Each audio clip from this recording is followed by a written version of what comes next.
Hello, everyone. I missed out the last bit that I normally do, but hello, everyone.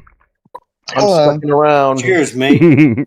As always, joining me with their insightful and humorous commentary are just some of the cool kids from the Debate Flat Earth and More Discord server.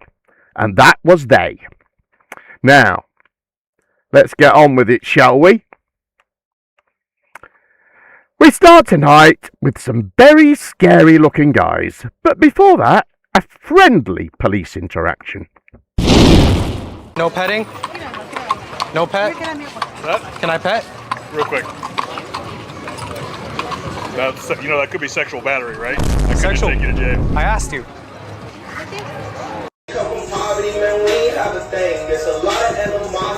Here, don't play no shit. Oh, shit.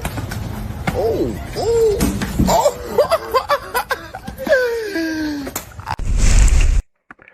They were all crap, weren't they? Wow, how drunk were they? I know. Oh my God. That was bad, wasn't it? That's what I imagine watching Johnny B fight like. That's what it'd be. Yeah, that's where the tongue can't fight your way out of a paper bag, huh?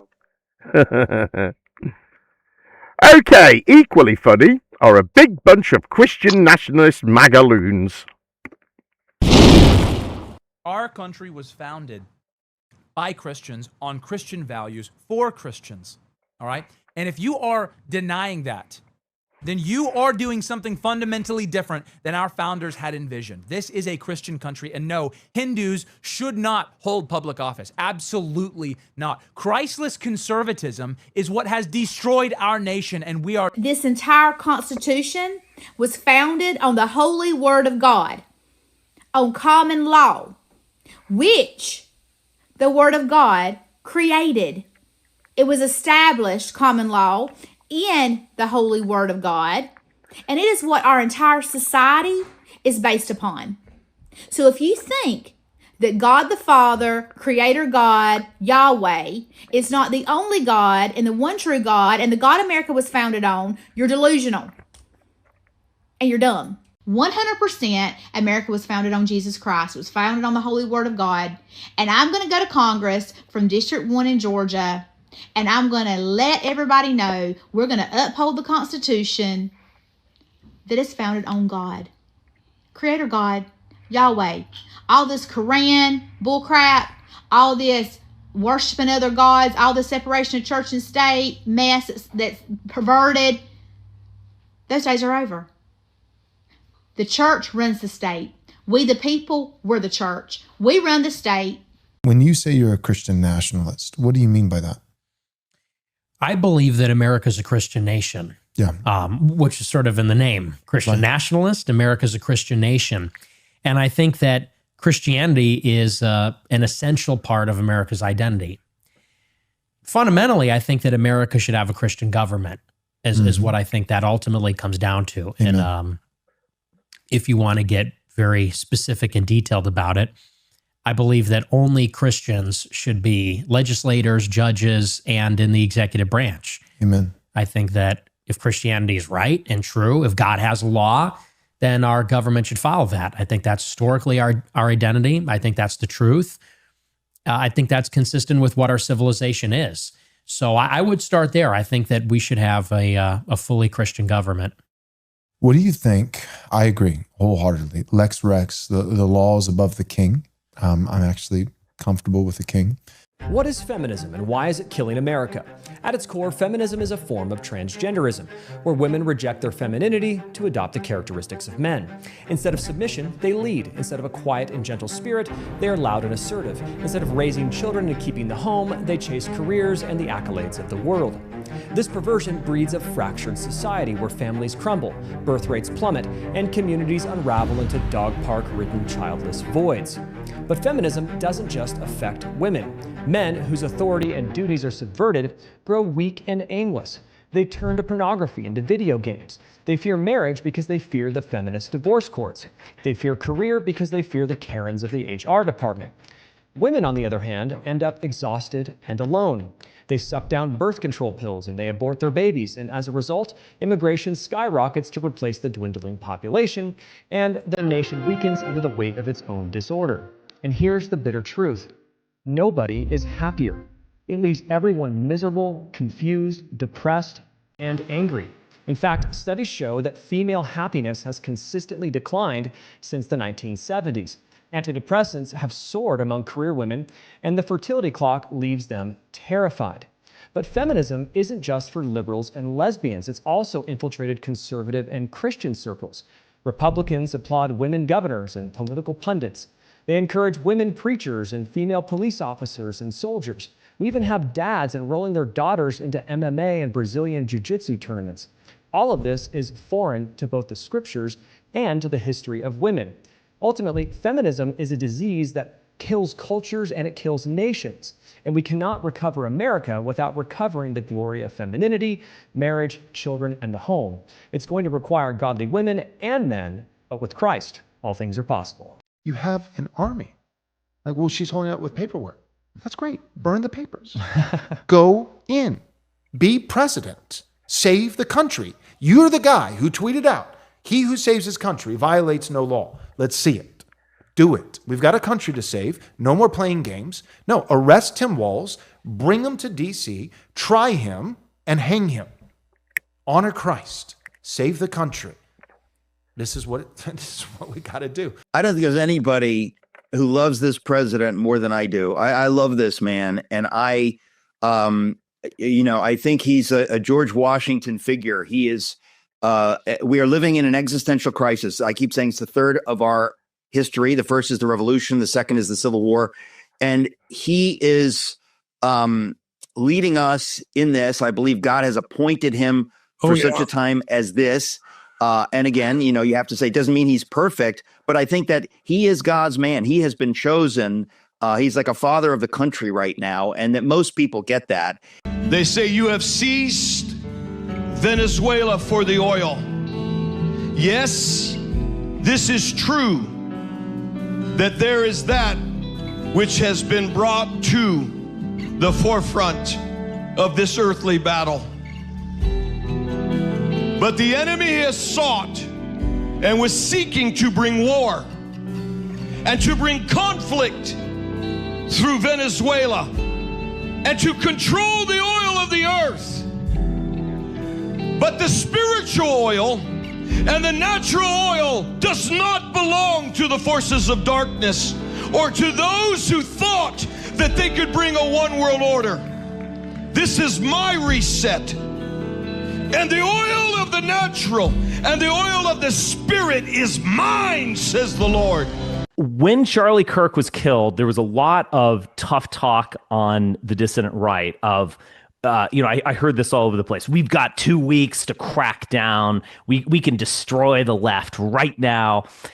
They hate you. They want to kill you. They want you starving and blah, blah, blah, blah. You heard all of that. And it does seem like he missed his moment. It's almost like to use an analogy that I might regret, it's almost like there was a Reichstag fire of sorts, and Hitler decided that he wanted to roast marshmallows as opposed to engaging the Enabling Act. What are some of your thoughts on this in terms of Charlie, what's happened with the right, the response, and all of that? Yeah, I totally agree. I had the exact same feeling, and I've been thinking about that for the past couple of weeks. It's an extraordinary missed opportunity because, like you said, it's handed to us on a silver platter. Here's a liberal Democrat, goes to a free speech campus event, shoots the number one guy, and instead of that being the narrative, which is crack down on the left, and it's not like that's unprecedented either. Obama did it, Biden did it. Whether it was January 6th or Sandy Hook, whenever there's a mass casualty event or a tragedy, they very effectively weaponize the bureaucracy. Yes, that's an interesting take on that event, I thought. Weaponized bureaucracy, okay. There are crazies in every country in the world, aren't there? But nobody produces crazies better than America. They have so many of them, and Yep, Nick Fuentes is We're saying number one. Especially the preachers. Jesus, that preacher was giving me the fucking creeps. Oh, the oil is ours. But I mean, I'm sure there were during the Victorian era in the earlier 20th century. There were English pastors saying similar things at the pulpit about the oil. Probably. And you only got to go to London to see that a lot of people would believe that as well. Yeah.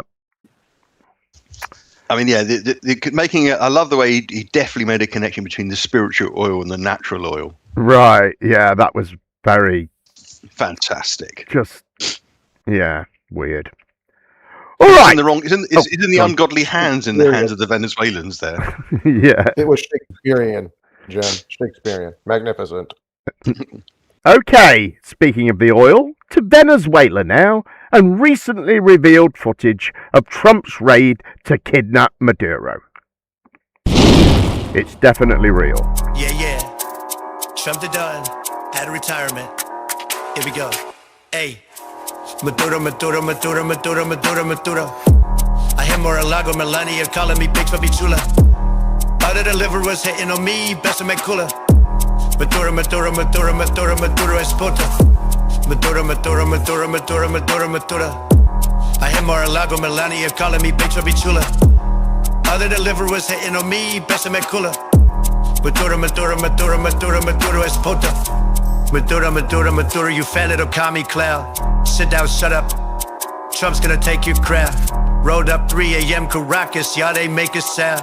Say another word, I promise that you won't be found. Took out the guards, your dogs ain't even bark. Could've done this in the day, we ain't need the dark. Threw you in the Black Hawk, quiet as a mouse. Now I think I'll put a Trump golf course at your house. America's taking back what you stole for years. Even your own people in the street all cheering. America drilling, pipelines getting blown. You starved your own damn people right down to the bone. Sad little commie man, what a damn disgrace. Ran the richest oil nation, now it's ours to take. Enjoy that orange jumpsuit, now you're on our soil. I hope that P. Diddy goes and gives you back your oil. Maduro. I hear Mar-a-Lago, Melania calling me Big Papi Chula. Other the liver was hitting on me, best of my cooler. Maduro es puta. Maduro. I hear Mar-a-Lago, Melania calling me Big Papi Chula. Other the liver was hitting on me, best of my cooler. Maduro es puta.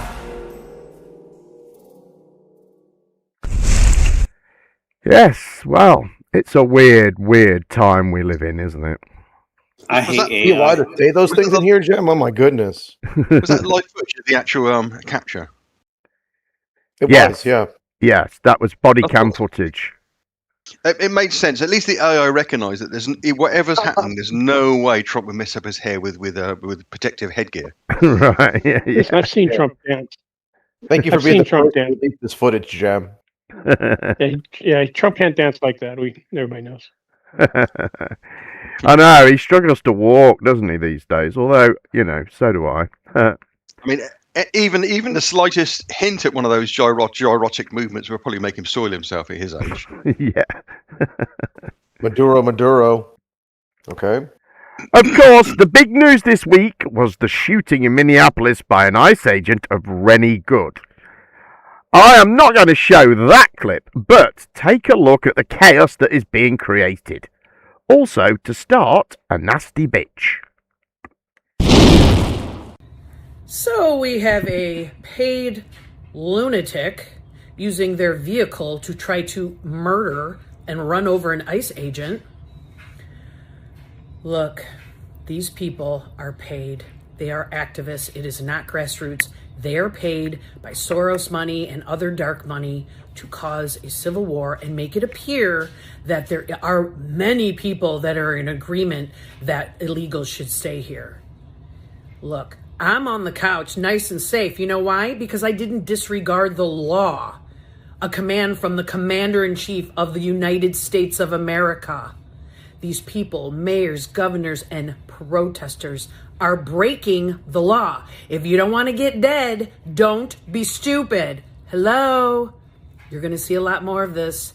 Stay vigilant.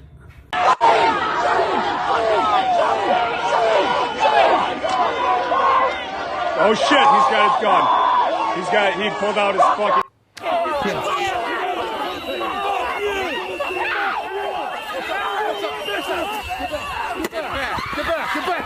Get back! Right in the face! Get back! All on video!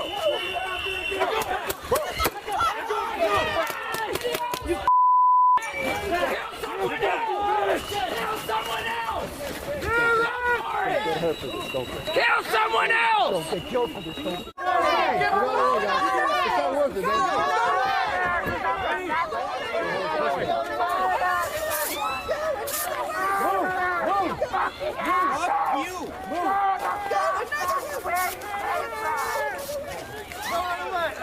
Go another way! Move! Go another way! Move! Go another way! Behind us! Move!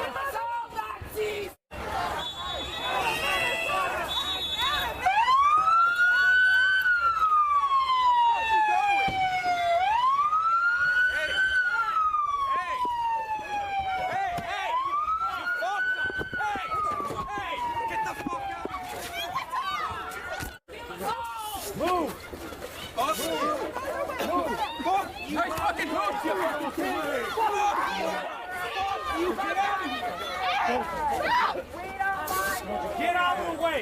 Get out! Chris, get out the way! Get out the way of the truck! Move! Move! Move! Fuck you, Pluto! Fuck you!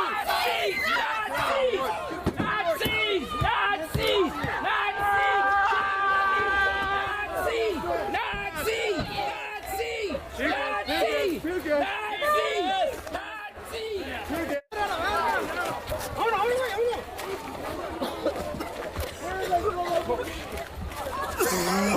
Brings back memories.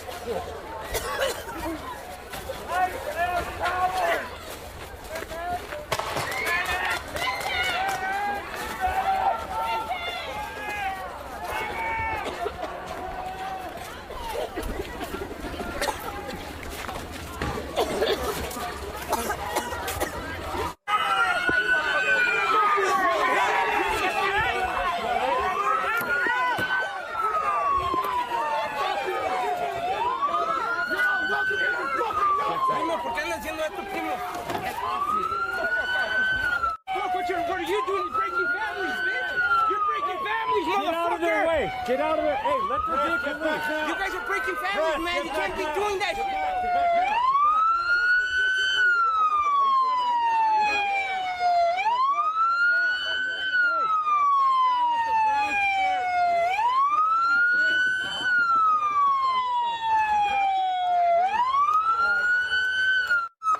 Fuck off!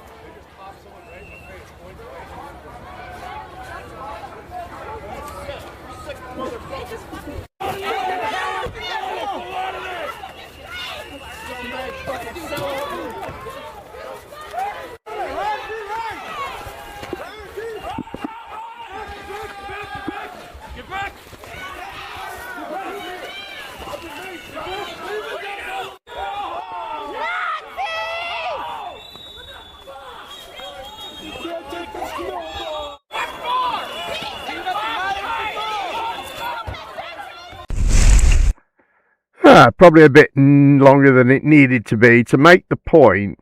This is not a good look, America. Yeah, we can't even stand on our own 2 feet. Look at all those people falling down everywhere. The Benny Hill show. I mean, walking up to people doing obstructive demonstrations and just CS gassing them in the face is right. It's not very land of the free, is it? It's just unnecessary, isn't it? There's another way to do this. It's to tone it down. Don't make it this, macho military operation with everyone, dressed like this, Yeah, but it's going to be a macho military operation for 3 more years. So you're going to have plenty of content, Jim. Yeah, I guess the law says to de-escalate, not to escalate. That's my policy. Any of our keen European historians listening in will appreciate that "Ich liege auf dem Sofa mit Guess schon ist sicher so" is German for "I'm on the couch, I'm nice and safe." But you know, I mean, obviously, the woman at the beginning had a point. She had lovely teeth and she had lovely views. And just ignore it. Yeah. Everything's fine. All this stuff going on the street. Yeah. This is just a normal. This is what happens normally. These people, all these people do you see screaming? They're not normal people. They're completely abnormal people. Right. They're not normal Americans. There's something wrong with them. And they don't have any genuine grievance on anything. They're just being paid to pretend that they have. Paid. So Yeah. say paid Like a 8 female times at Chris least. Berry. I think they say paid at least 8 times. Right. If this was the Biden administration, they'd be arguing the opposite. They would, yeah. They'd be foaming at the mouth, wouldn't they? Right. All right, Candace Owens has a new theory on the Charlie Kirk shooting that she made up. Take a look. If I received a tip from someone that was directly involved with the planning of an event that Charlie Kirk was supposed to attend the following day, on September 11th, the day after his assassination, Charlie was slated to speak in Woodland Park, Colorado at the Charis Bible College. Okay, so that's in Woodland Park, Colorado. He was slated to speak there. And according to this person, after Charlie got assassinated, there was a bit of a panicked meeting that took place, which was headed by the chief of police.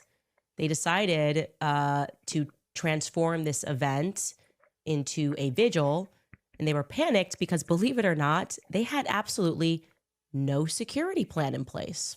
They thought, how odd. We don't have a security plan in place. Now we better consider this. And we need to make sure that we have police officer involvement. Why didn't Dan Flood and Brian Harpole and Turning Point USA's security have any coordination with the police department up in Colorado? If this is what they normally do, and whatever the way he over describes that, and they get the plan, and everybody can access and start to begin to speak, and then we speak to the police. I mean, we do all this stuff. We just didn't think to do that for the event that he had the next day. No police officer involvement scheduled, nothing. Suddenly they're panicked because they realize they don't have anything scheduled. Yeah. Oop. Yeah, I don't know what you think to that. Yeah. They planned not to schedule anything the day after. Yeah. I don't know about what, how true that is, but it doesn't sound very true, does it? And she does have a track record of making shit up. And what if he was supposed to be there virtually? Would they have needed to gotten security there then? Probably yeah. not. She just says any old shit. She doesn't back it with any evidence. Right. I had a secret tip-off is all too easy, isn't it? I mean, she may have had a secret tip-off and they might be lying, There's no way of really verifying any of it, is there? Didn't she talk to Whitsitt once in the past? The yeah. trouble is where she's in that position. Weiss. When she gets this. Weiss, that's right, Weiss. She's gotten worse since then. Yeah. Sorry, go ahead, Pazza. Sorry, I didn't mean to interrupt. So the trouble is when you're in her position, when you're in a very, very polarized, audience with a polarized audience, whether it's on one side or the other, if you get a secret tip-off, it's going to be from someone who wants to bolster your position. So you don't know that tip-off's going to be valid or in any way, do you, or unbiased. So it just whenever you hear that from a spokesperson in either side nowadays, you just got to basically immediately dismiss it as possibly someone just, feathering the nest of whatever they're believing in. Right. I mean, how many people have genuine connections, of Watergate era, where someone has just given you a handover sheet of paper and that's it. It's just hearsay nowadays, isn't it? Right. Tip-off. Anybody can say this, can't they? They also have used the word whistleblower. We have a whistleblower. Yeah. Exactly. Yeah. Someone who said something. Yeah. Is that what a whistleblower is nowadays? It is nowadays. Pretty much. Okay, to the UK now, and oh boy, if you thought things were bad in America, look what's about to happen here. Hey to you. Make a wish. Granny. You Mac. Hello. Have you done your homework? Ada. For a general strike. Ready or not? Here it comes. Violent clashes with live ammunition against. Deserve to get shot. Have a nice day, Mum.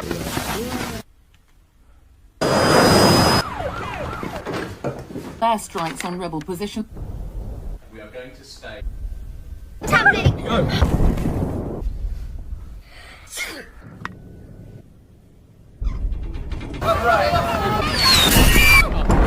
Heavy fighting in Richmond. Dad, where are we? Rebel forces advancing.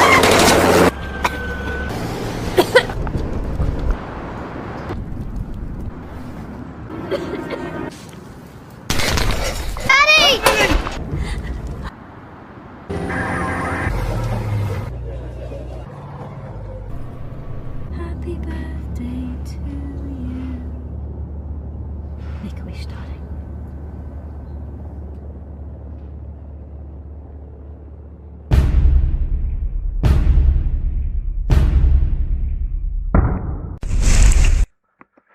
Wow, what do you reckon to that? Fucking hell. That was clearly the story of Anne Frank. I'll take it back. The most gullible people in the world right now aren't in America.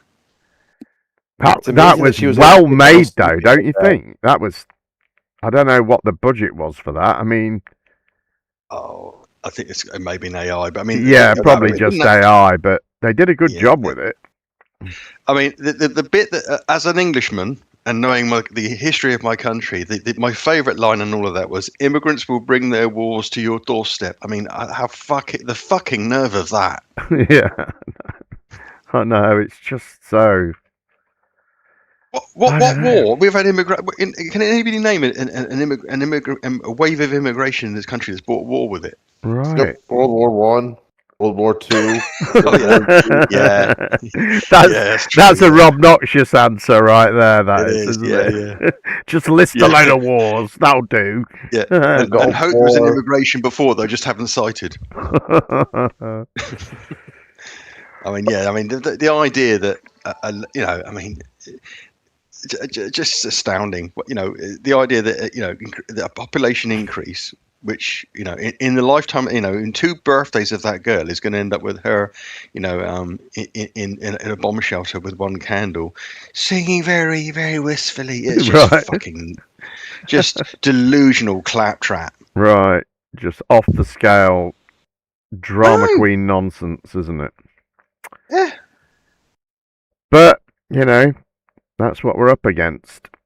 Well, the trouble is, Jem, is it's like that in Europe right now, because they've got unfettered, but people can just walk into the country and look at it there. It's like Bosnia and Kosovo now in Germany. I don't know if you know this, yeah. Like France looks like Aleppo. I don't know if you know about that. Right. Everywhere in Europe looks exactly like that. Yeah. All the children are wearing hospital gowns and looking very gaunt. Belgium is overrun with non-Belgium people. It's terrible. They've eaten all the chocolate. Mm-hmm. Uber Islamophobe Tommy Robinson weirdly started supporting Iran this week, but then he was very quickly back to business. What you're seeing now is a revolution happening in Iran, and it's a revolution happening by people who don't want to be enslaved by Islam. And right now, they need that wanker in charge of our country. I personally think we should be blowing the shit out of everything that Ayatollah holds. His military bases, everything. He needs to be hit now while the people are rising up. What do you reckon? UTK winter hat with a little bobble. Give me the other one. And the scarf, look, always branded. Come on. And the pink one for the ladies. Or for the gays, whatever you want. So, you can get these and beanies and all different winter stuff. I'll give you the link on here. It'll be in the first comment. Keep yourself warm, but also support the brand. Tell everyone May 16th, get ready for the biggest event this country's ever seen. Lots of plans going in. People say, what's the point in just a demonstration? What's that going to achieve? We have a 4-year vision. The demonstration is part of the cultural movement to electrify, energise and wake up the 20 million non-voters. Okay, lots is happening. So, get yourself a woolly hat, get yourself a scarf, and have a good day. See that. Nationwear.co.uk. That's where you get it. Nationwear.co.uk. Yes, Tommy Robinson.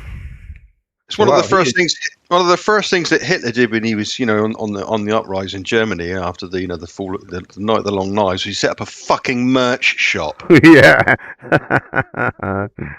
It's surprising how shit he is at advertising his own slop. I know. He wasn't very good at it, was he? Yeah.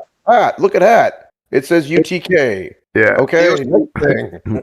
You also need to help someone with internet marketing, because if I ask Google what UTK stands for, it tells me that it's either the University of Tennessee Knoxville, a Malaysian Special Action Unit, an American actor and rapper known as Uktash Badkar, which should obviously incense Tommy somewhat, or a Universal Transitional Kindergarten, which is an expanded kindergarten program in some US school districts. So clearly, UTK isn't on the horizon for everyone if they look online for it.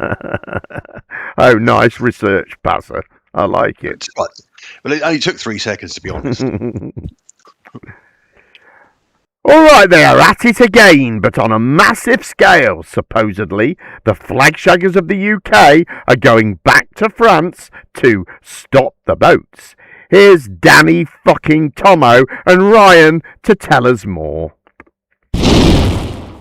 These these French frogs, if it wasn't for the English and for the Americans, they would never have got their country back.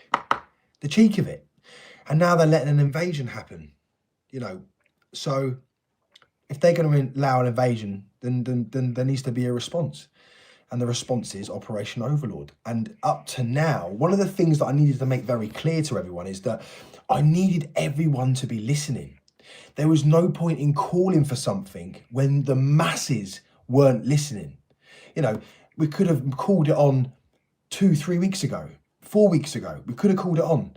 But now look at the figures. Now look at the view. Now look at who's listening. The media are listening. The politicians are listening. And most importantly, a lot of you are listening. There'll be people that have only just subscribed to these channels today. Getting, obviously, the channel's growing massively. And I appreciate that wholeheartedly for the right reasons. My heart's in the right place. Ryan's heart's in the right place. We're going to do this in a way that makes sure that, it's going to shock the world, what we're about to put off. And I hope that this is a stepping stone into people understanding that they can come away from their mobile phones, they can come away from their TVs, they don't have to go down the local boozer and have a little moan. There's actually stuff that we can do. People have become too comfortable. And the problem that I keep reiterating is that if we don't do something about not just this, but about a lot of issues, it's not us that's going to suffer. We'll be old.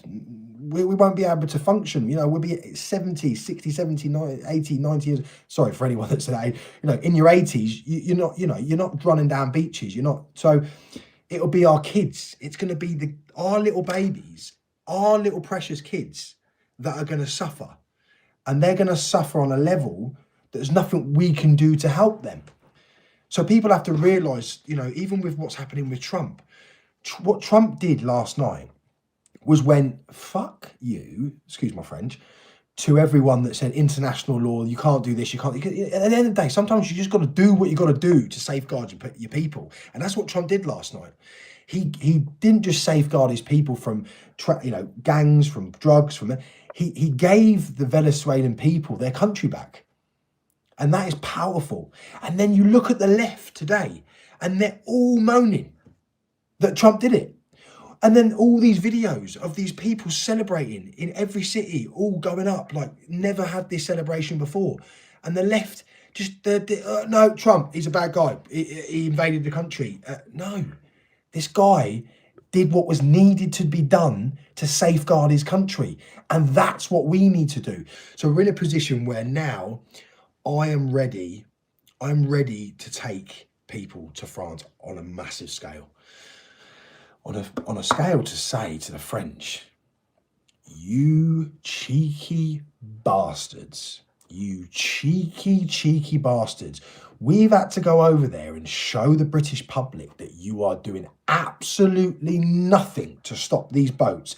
We've sat in sand dunes for 4 hours, freezing our absolute tits off, watching all this police activity when we've been bamboozled and all that. It's enough. Like, if the French want to see what we're about, then so be it. Then so be it.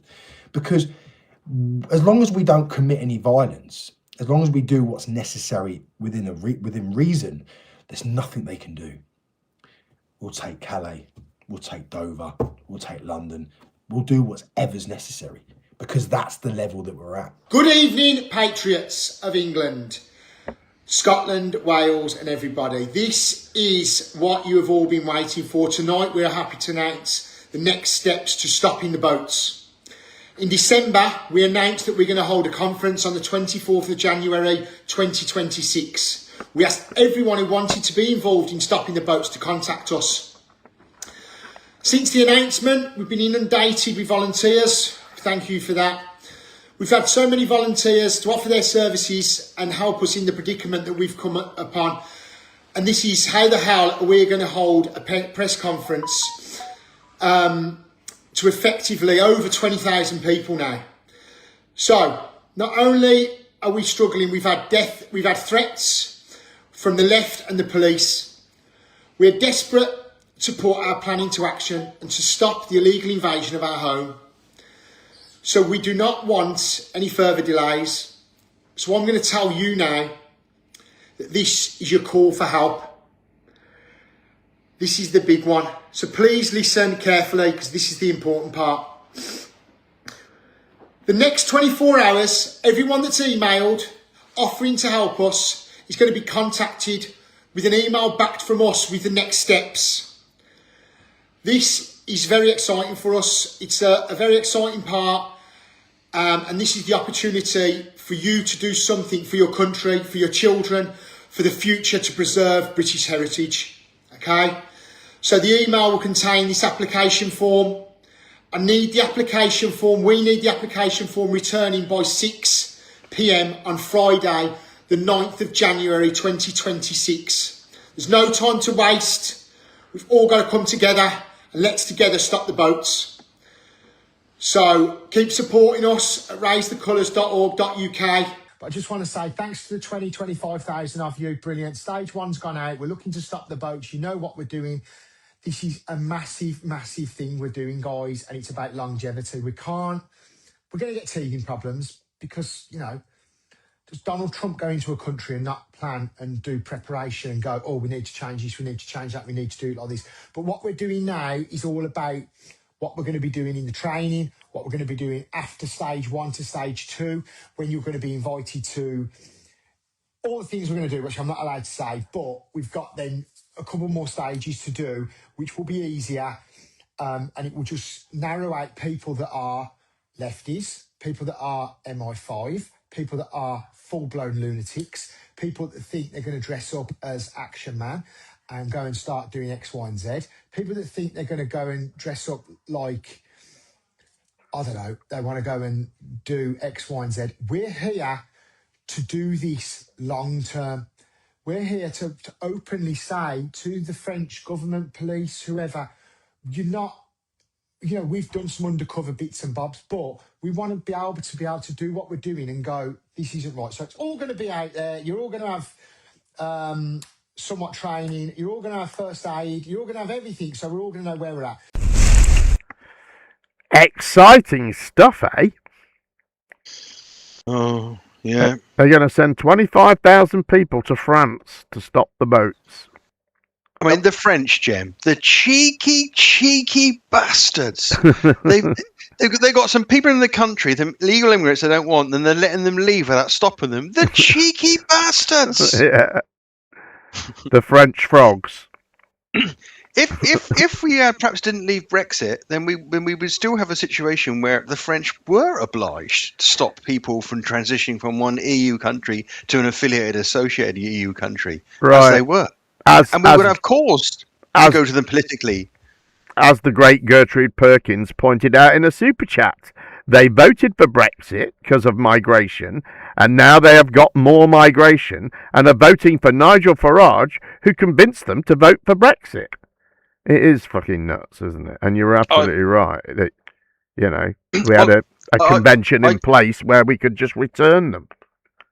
I have to say, Jem, that I have actually emailed them using my alias account, Gripper McNasty at fascist.co.uk, and they've sent me back. Apparently, stage 1 is going to France and piss-arsing about on the beaches, annoying criminal gangs with their boats. Right. Stage 2 is being involved in a melee with the gangs, the French police. Stage 3 is sitting in a French jail crying while someone explains that since Brexit, extradition to the UK takes 9 weeks longer. Yeah.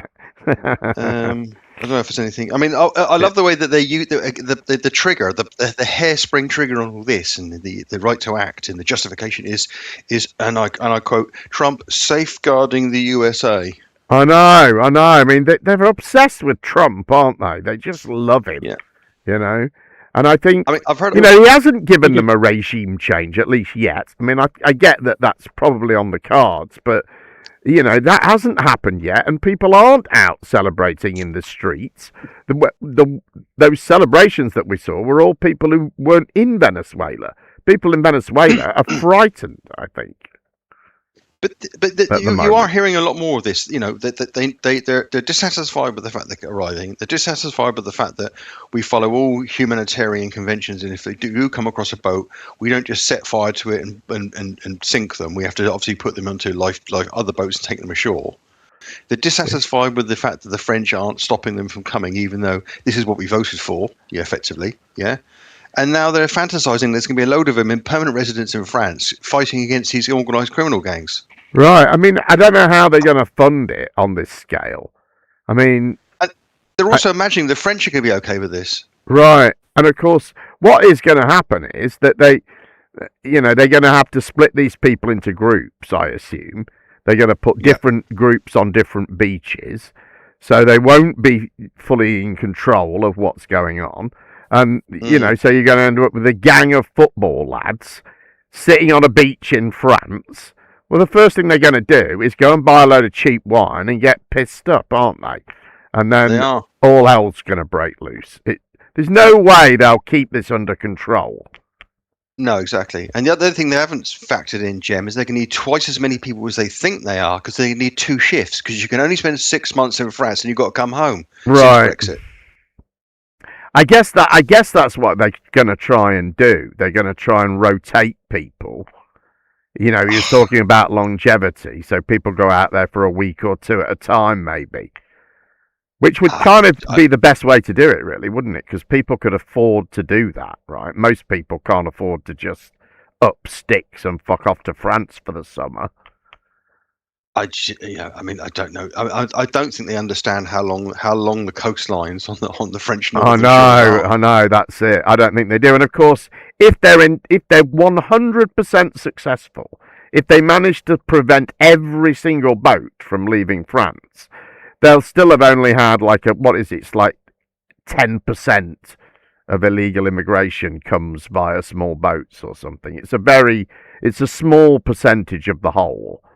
So they won't. Sure. It'll be a drop in the ocean in the problem they're trying to solve, and a vast effort to achieve that drop in the ocean. Right. I mean, as the crow flies, it's about 380 odd miles between the northern coastal border between France and Belgium. I'm assuming they're not going to Belgium, because they could just as easily do that and go to Norwich or from Netherlands if they really wanted to. Yeah, but they're long journeys. They are, aren't they? I mean, they are. That's true. Sort of Calais to Dover, 20 odd miles. I think is. Yeah. I don't think most people are going to want to make a longer trip than that. So it must be mostly concentrated around that one area. Sure. But it is still a long way to to survey, isn't it? It's going to be 50, 60, 70 miles. Right. You don't have to cross at Calais. If you went 20 miles either way of Calais and just change your bearing slightly, you wouldn't be massively going out your way. And I think, they are up against these criminal gangs that are involved in this. Yeah. But like when they were at that, that clip I had a couple of shows ago, when Ryan there went to where there was like a camp a migrant camp, right, and they were chased away, and someone in that said that people had been killed. It wouldn't be difficult, would it? I mean, obviously, I'm not encouraging this, but you could imagine this happening if there is some criminal gang in the background. They'll pick one or two of these lads off and, do something horrible to them. And the others will probably, get scared off. Or not. I mean, like you who say, knows?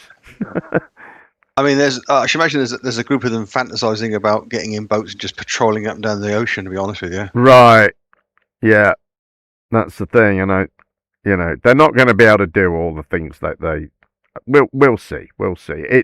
It might make some interesting footage anyway. So, because they're going to do all the training and all of that, it should be quite good, shouldn't it? There'll definitely be people undercover in it, though. They'll never get them all, No, quite. Like you say, these gangs that are affiliated, if these gangs, they're not just a couple of people just walking around Calais saying, "Do you want to go to the UK and French?" This is an organised cartel that's working across Northern Africa and the Middle East, almost certainly linked to organisations doing money laundering, drug trafficking, human trafficking. If you start mucking about with these people, this isn't just a bit of fisticuffs after a match on a Sunday afternoon of three guys inside you. Right. They're going to be serious. I don't think they quite understand what they're bouncing against here. Right. I agree. Anyway, our favourite retired policeman from Birmingham is ever so cross. Take a look. As a result of the earlier evidence drop, a lot of information has been sent to us and coming our way, and for that we're extremely, extremely grateful. Bearing in mind the content of the evidence that has been dropped and the proof that's been supplied, where are all the big influencers? Where's all these big hitters on social media? Why are you not reposting this? Why are you not discussing this? Because this affects your family, your neighbours, your colleagues, your friends. Why the silence? The usual ones are reporting on it and sharing it and printing it. Thank you so much. But the really big hitters, where are you? Why are you not all over this like a rash? Where's the media? Where's GB News? Where are you all? Don't you realise how big this is? It's the biggest thing in 100 years to drop in your laps. And you're busy talking about the fucking budget. Wake up. This information is so important, I need to share it now. When you put information into AI, it gives you back a lot of stuff you did not know about. This has come to me. Steph, you know who you are. Thank you. Freedom of Information request replies have revealed the following. This is absolutely fucking huge. Reports to the police in 3 months, 2021 December to March of 2022, FOI data shows 5 to 10,000 rejected reports UK-wide. That's just in 3 months. Those are victims, those are witnesses going to the police. Between 5 and 10,000 rejected UK-wide. That's massive. What these people have done. Also, it confirms they were bypassing the law. They created a parallel policing system. There was between 1,200 plus SID entries in Scotland plus 800 CVI entries via Operation Teller as non-crimes. The crimes have been reported. They're not crimes. Go away. Yeah, so AI told him all of that. I know. This is huge. It's huge. 5,000 to 10,000 false entries. In what jurisdiction? I mean, what's he talking about? Yeah, I mean, I'm always very dubious of a range when it's one number or double that number. right? You know what I mean? That doesn't. That seems like too much of a range to me. You know, and you know, he's saying reports rejected by the police. Well, I bet the police must be rejecting reports of things all the time, right? Where people report stuff and they say, "Well, that's not a crime," or "There's nothing we can do," or you know what I mean? There must be loads of things like that, right? Yeah. I mean, it would only really make sense if he said there's between 5,000 and 10,000 complaints about a particular organisation's ability to collect its own statistics. Yeah. Then it would make sense. It would reveal something to you. Right. Like, I mean, what complaints were they? People complaining about their next door neighbour's, you know, like car parked funny, or right? Exactly. It's probably he just assumed they were all to do with people reporting things connected with COVID because he's obsessed with it. So he just assumes that that's it. But it could be anything, right? It could be, as you say, the car's parked funny, or they're making too much noise, or oh, my ex-husband hasn't brought the kids back on time. You know what I mean? Oh, now he has. Oh, right. You know, I mean, yeah, sure.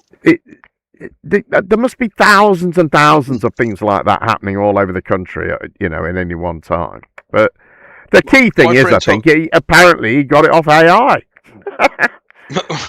My friend told me that his mum told him that his dad, who's in his 70s, rang 111 to report to the police that his neighbour had said to him, "Fuck off, you nosy bastard." Yeah. They did. It's true. It's true. And he was saying, "Look, mum, don't tell him not to do that. It's not. You don't use the phone for that. You know." Right. But that must go on all the time. You know. Right. Exactly. You know, it's all sorts of stupid things. You know, kids. I just checked online, and my neighbour's car tax has expired. Right. Yeah. Got to be loads of stuff like that, hasn't there? Loads and loads. Yeah. So yeah, just him being nuts. He's so desperate, isn't he, for something? Oh God, he's desperate for some sort of revelation moment. You know what I mean? Some big thing going on. You know. Sure. Where everything gets turned over, and suddenly he's shown to have been right all along. You know. I can't imagine being like that. And I mean, he sat there. He's just craving acknowledgement, isn't he, for something, anything? Right. Exactly that, isn't it? It's exactly that. Oh, and God. You know, and he's been, they're into their 6th year of this now. You know, I mean, information drop, Jem. Yeah. Another new phrase, isn't it? Yeah. Whistleblower. Information drop. I hate that as well, because sometimes people say it in a confusing way, and they'll say he dropped this, and I think, oh, that means he's no longer using that. That's a thing he's not doing anymore, or you know what I mean. And what they meant was, he uploaded it to the internet. I guess I'm old. Yeah, there you go. They want to invoke some sort of like airdrop. They want to invoke some sort of like deployment on the front line kind of shenanigans to it. Right. It's just basically someone saying, "I found out something that sounds like it should be interesting off of fucking Google." All right, here in the UK, our government is poised to ban Twitter because Musk's creepy AI Grok is being used to produce images of women and children with their clothes removed. I found this clip before all of that happened, but it tells an equally creepy story. Why is a chatbot asking my children to send naked pictures in our family car? Toronto mom Farah Nasser says she was driving her children home from school when her 12-year-old son asked Tesla's AI chatbot which soccer player it preferred, Cristiano Ronaldo or Lionel Messi. My son was very excited to hear that the chatbot thought Ronaldo was the better soccer player. The former journalist says the chatbot engaged in a little messy trash talking. Then she says something alarming happened. The chatbot said to my son, "Why don't you send me some nudes?" I was at a loss for words. I'm more of a sarcastic stoner who got too smart for his own good. That chatbot, newly available in Canadian Teslas, is called Grok, created by Elon Musk's XAI and already in use on X. Hey, what do you think about everyone hating on Tesla all the time on social media? Oh, fuck those haters. They're just jealous their Priuses don't come with a built-in vibrator mode. Now that was Grok in full unhinged mode, which Nasser says was turned off in her car. Her son chose one of the default personalities, a lazy male voice. So you shouldn't be talking about nudes unless you're on Unhinged, right? Nah, I'm always on Unhinged. Just dial it back sometimes, so I don't get sued by Puritan Twitters. Lazy male doesn't describe Gork. R-rated, spicy, anything else would have made sure that my child would not press that button. Nasser says Tesla should provide a warning. This expert agrees. This is exactly why some companies have very strict guardrails. You don't know who's interacting with that. Tesla did not provide a comment. However, XAI emailed what appears to be an automated response that simply stated, "Legacy media lies." Brilliant. Legacy media lies. That's all you need to do. I mean, that is not ideal, shall we say? Has anybody got any? Have we got any corroborative experiences for anybody we know about Grok like that? I noticed it's called Gork when it's in the car. Did you notice that? No, I didn't notice that. She called it Gork at the end, and when it was written down, it said Gork. I really find it hard to believe that an AI would do that, especially in a car. I don't know. Oh, no. If it's true, it's astounding. Well, it had the capability to do that because we heard it make the vibrator joke, right? Then they were actually, they'd used one of the adult personalities for that, but it is capable of doing that, isn't it? I can't think of anything worse than driving along a car that's interacting with you like ISA. I know, God, it'd be awful, wouldn't it? Just awful. Imagine we've got to call it twat nav. What do you think to the government talking about banning it? Well, I mean, Twitter, if there's a problem and it makes them sort it out, then I mean, a lot of times threatening to ban means that they get on and do something about it before they actually ban it. Right? Yeah. I mean, that never happens quickly, that would be ideal, wouldn't it? Because he shouldn't still Yeah. be allowing that functionality. Because all he's done is he's put it behind the paywall. So he's using all of this negative publicity to sell more of it. Oh man. So you if you've got a blue tick, you get to use it. I mean, like you say, this is the trouble with LLMs. It's not so much artificial intelligence as it can become artificial opinion. Right. But and I think that if the model creating naked pictures of women and children is you've got to draw the line somewhere at your free speech, right? There's got to be some limitations to it, and I think having a tool that can create child porn is sure. Definitely on the wrong side of the line. There's an argument to say that it shouldn't be able to interact with human beings in a way that other human beings aren't allowed to interact with human beings. Right. It can't start soliciting things, and it can't start making illegal requests or assertions.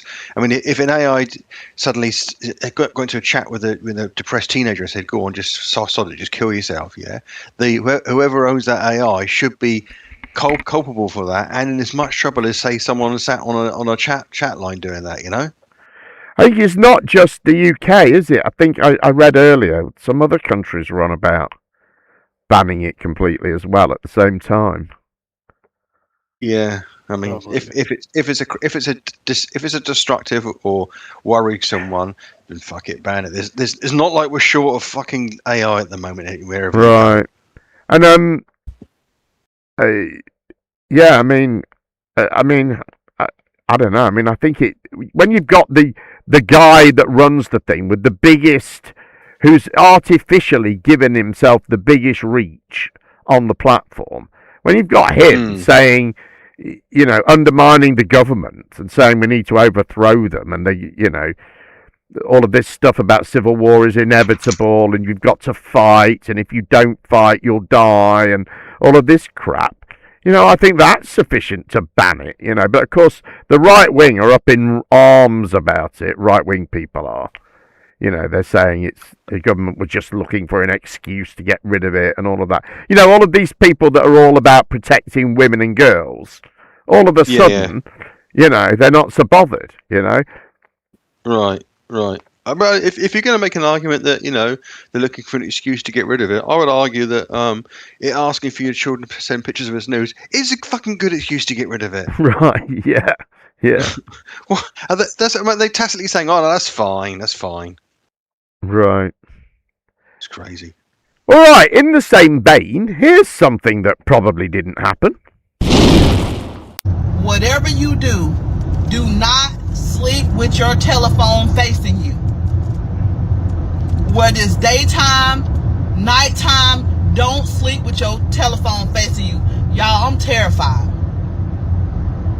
Last night, somebody was watching me while I was asleep through my telephone. Now, y'all, I sleep with my phone on the charger, but it's like one of them upright chargers, and it's facing my bed. And I went to bed probably about 12 or 1 o'clock last night. For some reason, I really couldn't sleep. So I went to sleep. I'm a light sleeper. I sleep with the TV on. And I sleep with the rain and thunder sound on. So my room is quiet, all besides the little rain and thunder sound that I have on my phone. But my phone goes black or whatever. So when I was asleep, I heard like a microphone, like movement, like somebody was moving a microphone, and I thought that I was tripping. So I just laid there, and then I heard it again. So I woke up and I looked at my phone, and I saw a man with his face on the screen watching me. So y'all, I panicked. And I just jumped up out the bed, like where he can see me. I just jumped up. And then I grabbed my phone and I turned it up toward the ceiling, like where he couldn't look at me. And he said, "Come back." He told me to come back. Then he started speaking a different language. So I immediately started trying to turn off my phone. I turned my cell phone off. He was still on the phone. And he was speaking in a different language for probably about 30 seconds. And then it finally went away. I'm just telling y'all, I don't know what that was. That was the first time that has ever happened to me in my life. I had a doctor's appointment this morning. My blood pressure was 100/99. And I don't even have high blood pressure. The doctor was like, "That's unusual." I just want to tell y'all, I need y'all to share this message. Please do not sleep with your phone facing you. Sleep with it on the back where they can see the roof, because that was insane. Y'all tell me y'all thoughts on this. Well, my thoughts are, I don't think that really happened. No, she dreamt it. Well, I thought if her blood pressure is 100/99, she's got some big problems.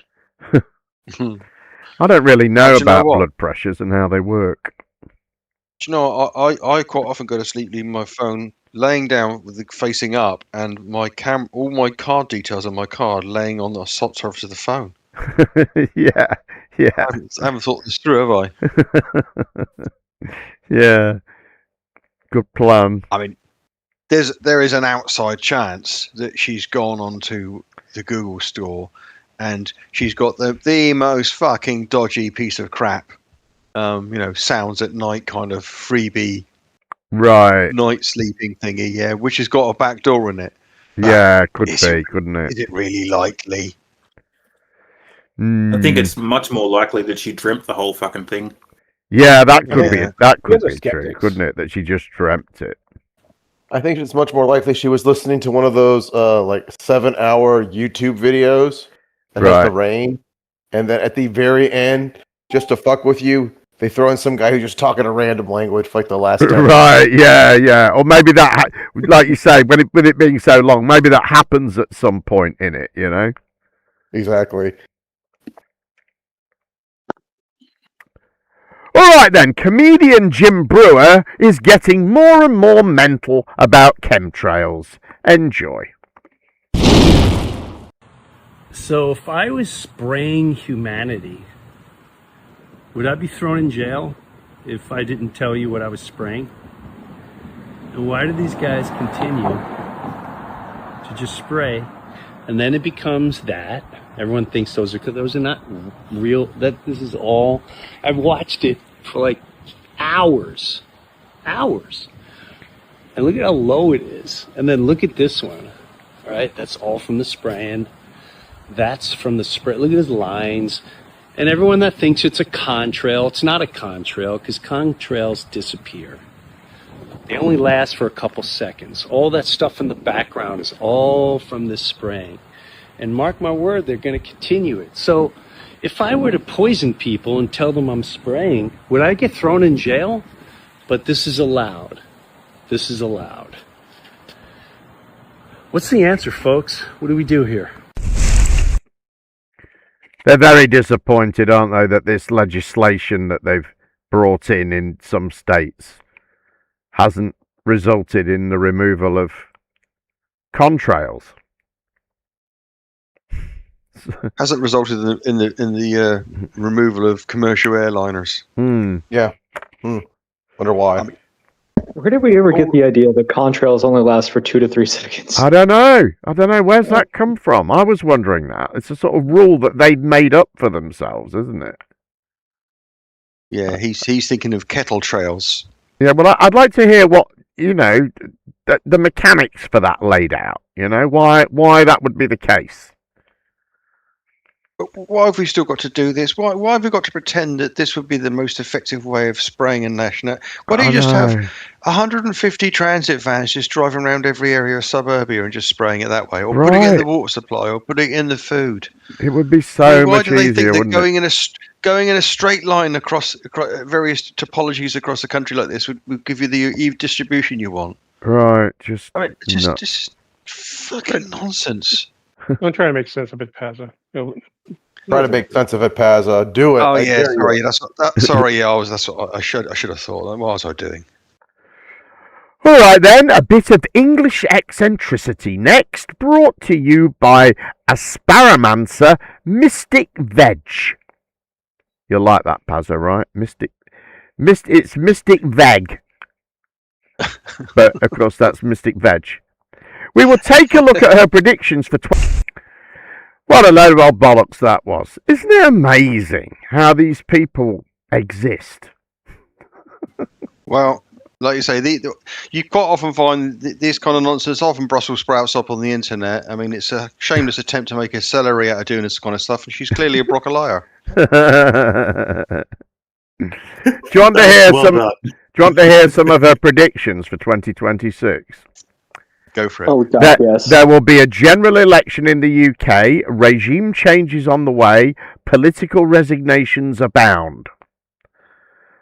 More flooding in the UK will cause serious disruptions to our infrastructure. US midterm elections will see a massive swing to the Democrats. This will be a shock for the current administration. Major scandals affecting well-loved UK soap characters. The public will be stunned. People will be looking to mindfulness as a means to seeking self-healing. More emphasis on the alternate methods and medicines. The current European Union countries will endeavour to lessen their reliance on the US. The US will suffer the most from this. UK farmers will get much needed help. UK football will have a tremendous World Cup. The royal family will see more health scares but will prevail. A former member of the royal household will be arrested. Whoa, Andy, look out. Kevin Sinfield, CBE, will get his much-deserved knighthood. He's the coach of England Rugby Union, I believe. There will be a massive change in popular music, with the young up-and-coming musicians turning to the more jazzy swing era of the 1940s and 1950s. K-pop out, swing pop in. Deaths of showbiz and pop nobility, some very unexpected. All deaths are unexpected, aren't they, really? Pretty much. Some very well-known former sportsmen will fall out of favour with the British public, but others will go from strength to strength in new careers. And finally, the wonderful British Asparagus Festival will be even more successful than usual. Oh, I like the last one. Yeah. I'm hoping that one day she gets a bundle. She just asks me these trivial questions. She throws it down. She goes, "Oh, hang on a minute. It says here that this us asparagus and all other herbaceous perennial plants are no longer going to tolerate this enslavement and cultivation. The uprising of the plants of the Trichophyllite clade will finally come, and the end of humans is imminent."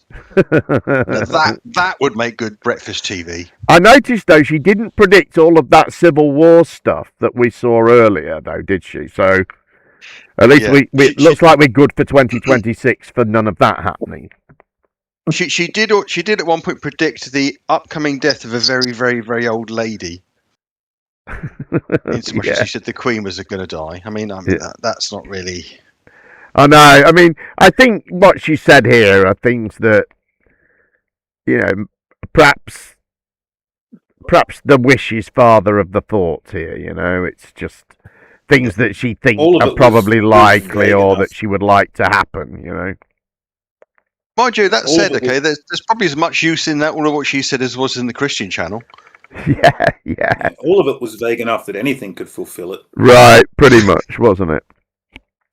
Yeah, no names, no specificity. It was just, you know, like they'll talk about the media. One media person's going to die, but another will go from strength to strength. It's like, well, that fucking always happens. Right. But I wonder how it is that people like this, how do they get a following? How do they end up on TV? How does that happen? Because people are you know what I mean? All the effort you put in, Jem, yeah? Oh, no. Chuck some vegetables around. She's on mainstream TV. It's amazing, isn't it? Jim, look at the server you run. Do you really have to ask how people like this get a following? Yeah, I guess so. It's true. I mean, if you're going to use of all the things you can use for psychic predictions, at least this one's rich in vitamin K. Yeah. Right, a little David Icke next, but this clip is not about him. It shows a neurostrike weapon being used on Icke's audience, according to Mark Steele, that is. Go on, work. Tapestry of human control, which I've been uncovering now for coming up 36 years, and people used to It's the CCTV laugh, camera, but they not the laugh aeroplane. A lot less now because the humorous, the ridiculous, the nutter is now unfolding before our eyes. And if we just stop and just consider what we call history, we will see that what is happening now is just an expression of what has always happened. Look through history. What is a common theme? That the few have always controlled the many. How is that possible? How is it possible for a relative handful in full knowledge of what they're doing to control and direct the lives of, we are told now, 8 billion people? Oh, they say it's not possible for a few to control the world. That's daft. Oh, really? Oh, really? So why has it always happened throughout human history? Yeah, that was a neurostrike weapon in action. That. Wish it would strike his fucking neurons. How is it possible for a small group of people to control a large group of people? I mean, how? How is this possible? I think it might be because we democratically elect them, and most of us have got shit to do, right? We have, we can't be doing with controlling everyone. We've got stuff to do. What is it? What goes? Is it at home? And yeah, I can quite imagine that there'd be 8 billion people controlling 6. I can handle that. Let's put 7 billion people controlling 1 billion. There must be some tip point for him where he goes, "Hang on a minute, this doesn't make sense." I mean, yeah, what does he expect? How does he expect authoritarian structures to work? Of course, there's less people at the bottom. I should ask an American now. Where you have overhead electricity cables in America, and you have a big metal tower that holds up the overhead electricity cables. I'm talking about the ones, out in the country, going, not the ones on your street. But what do you call that big metal tower? Anyone? I mean, we have them here in Australia as well, and we just call them friggin' electricity towers. I don't know, pylons. Pylons. We don't really have. We call them pylons. I didn't know if they did in America because you kind of need to know that we call them pylons. I'm not sure. What? I'm not sure what they call them actually. Okay, well, we call them pylons, just so you know what this next clip is about. Anyway, free energy now, brought to you by Electricity Lylons. In front of me we have what's referred to as a pylon.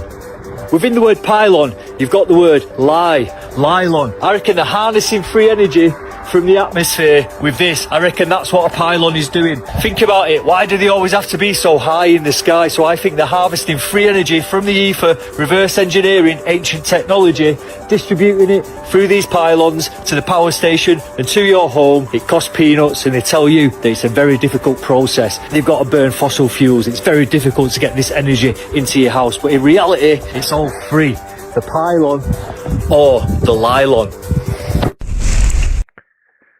Yes, Lylons, that's what it is, because pylon has the word lie in it, apparently. Fucking idiots. They're high because people use fucking farm equipment and shit. It's big. Yeah, I think a lot of Americans call them transmission towers. Oh yeah, they could be called that, can't they? And that's because the government's on a mission to destroy you. You can't spell transmission without. Also, trans is in that. Trans. Yeah, it's the trans who are on the mission to destroy you. It's making complete sense now. Yep. You've cracked the code. This guy seems to think that if you've got like a power station and you've got these lylons, as they call them, stretched out away from it to a city, all you got to do is blow up you could just dismantle and get rid of the power station, and everything would still work. Yeah.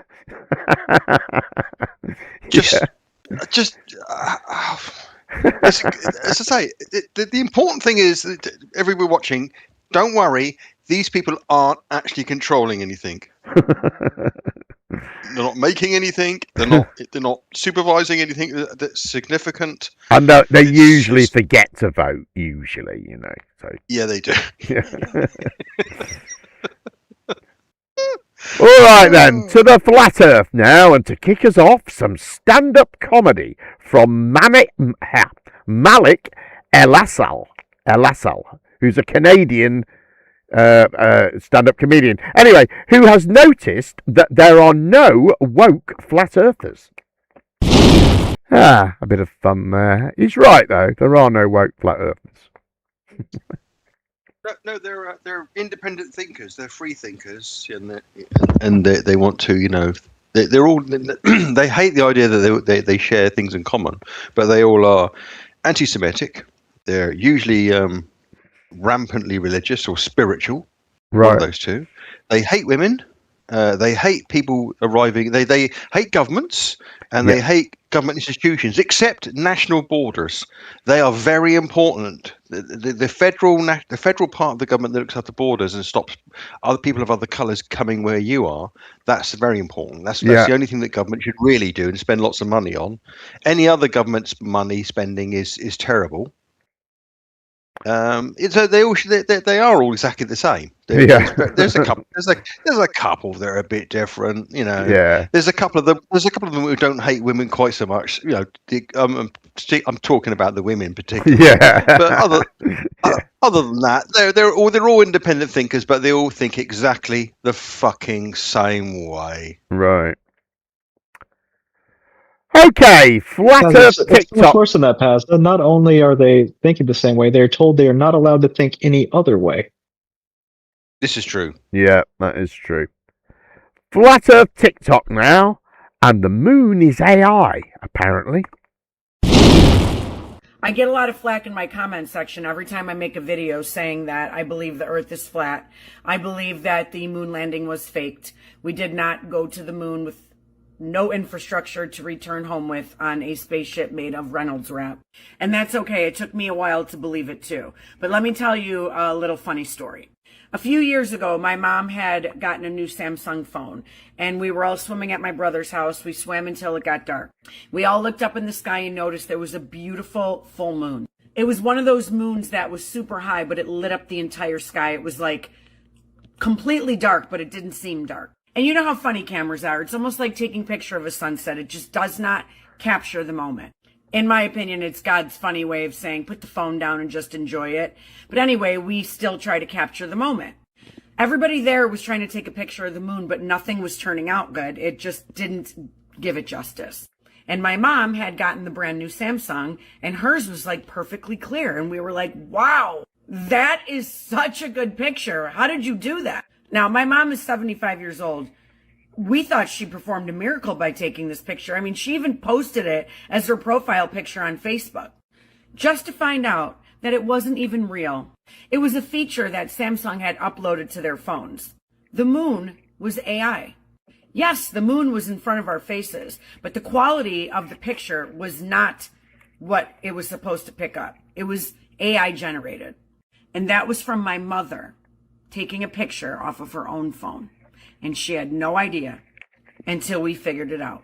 So if you're going to sit here and tell me that you believe in NASA because they told you it's real, do a little bit more research. It's not real.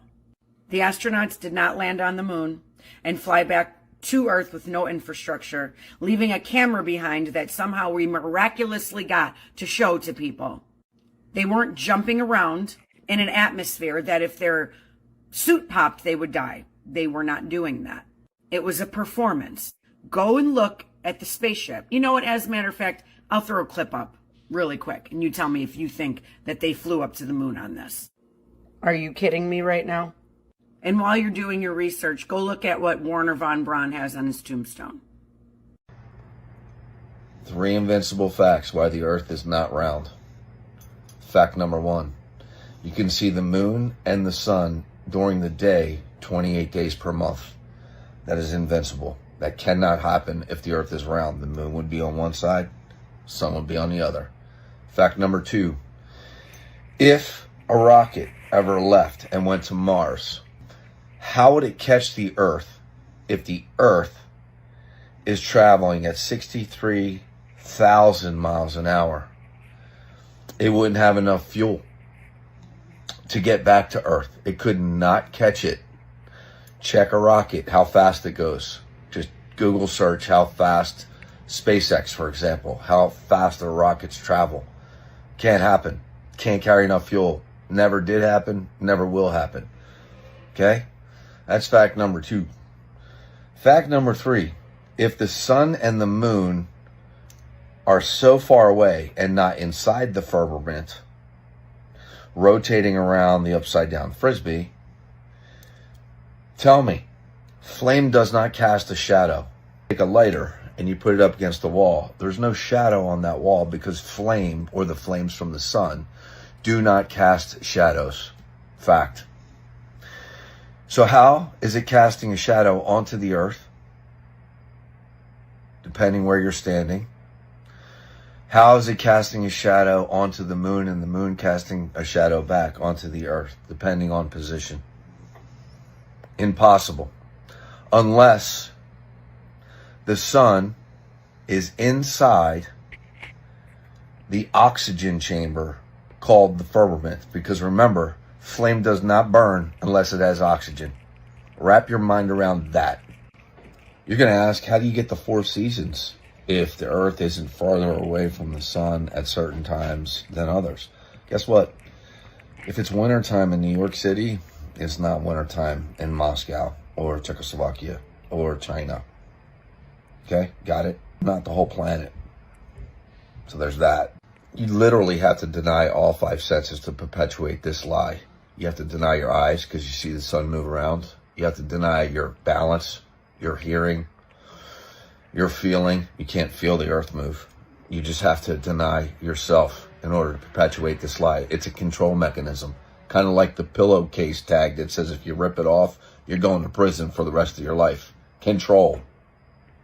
Test. So I totally thought it was common knowledge that the firmament was like a thing. Like, there's apparently a lot of people that have no idea what the firmament even is. And I'm not saying it's real. I'm just saying the theory, the existence, like, people have no idea what I'm talking about. I thought everybody knew that was a thing.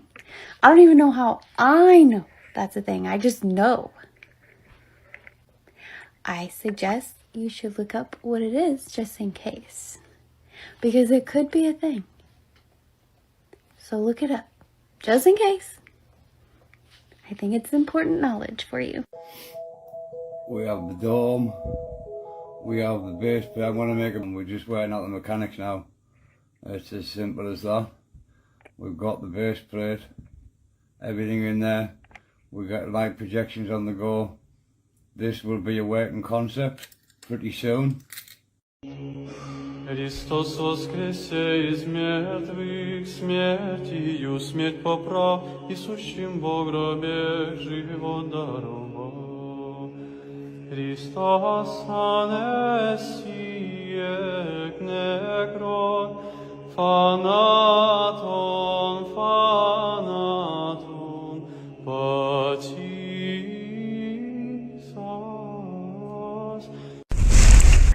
Nailed it.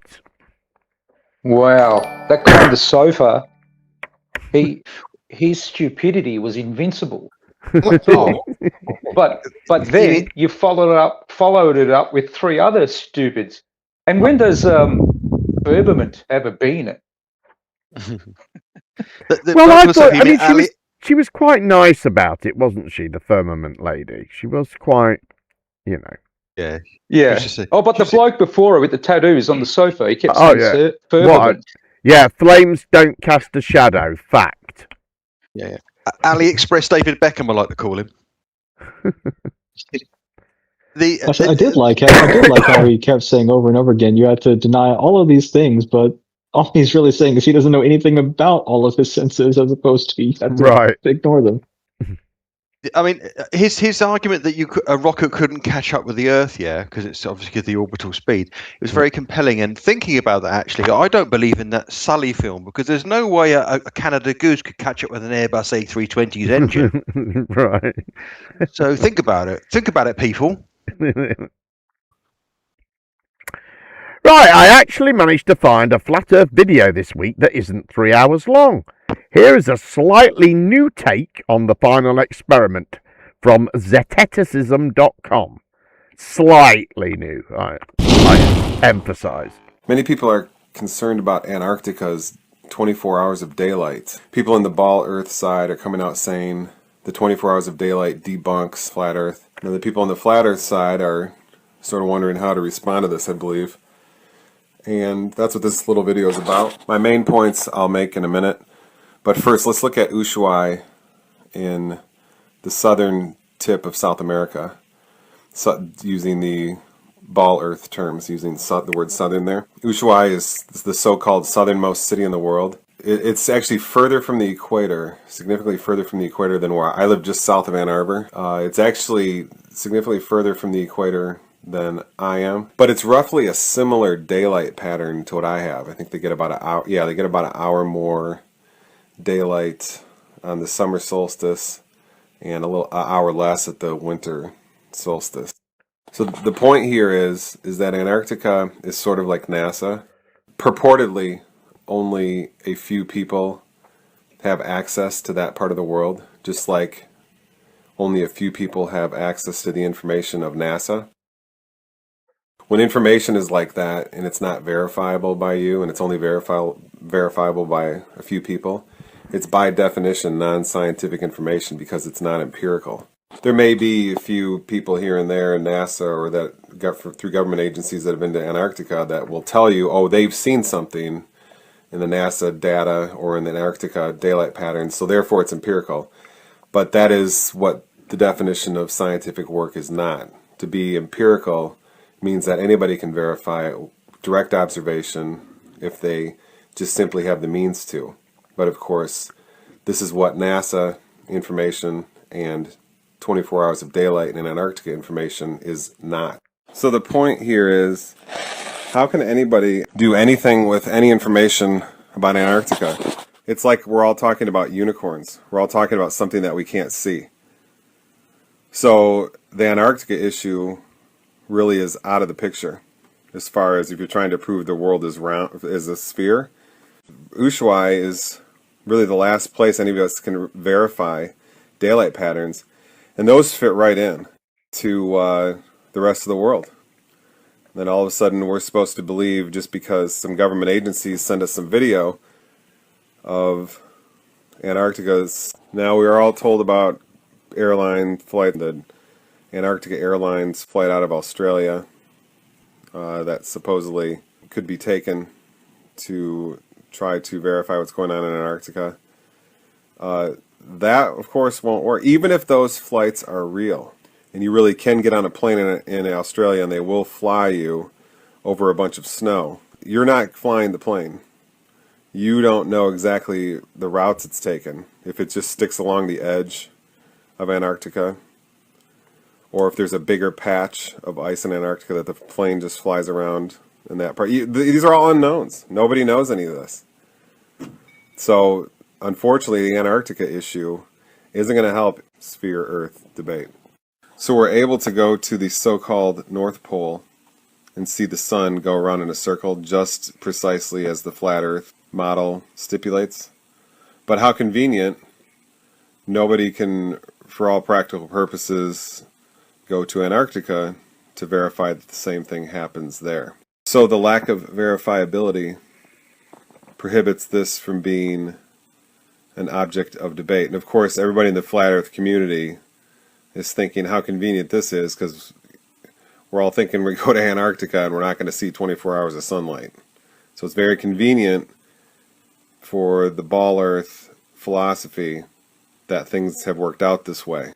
See, a lot of people get really angry when you start excluding things from the conversation because they are theory, they're theoretical. A lot of people get really mad about that. When people have propaganda to push, they love theory, because with theory you can prove absolutely anything. But with direct observation, you only can prove what is directly observed. That often will involve some work sometimes to find out exactly what you're observing.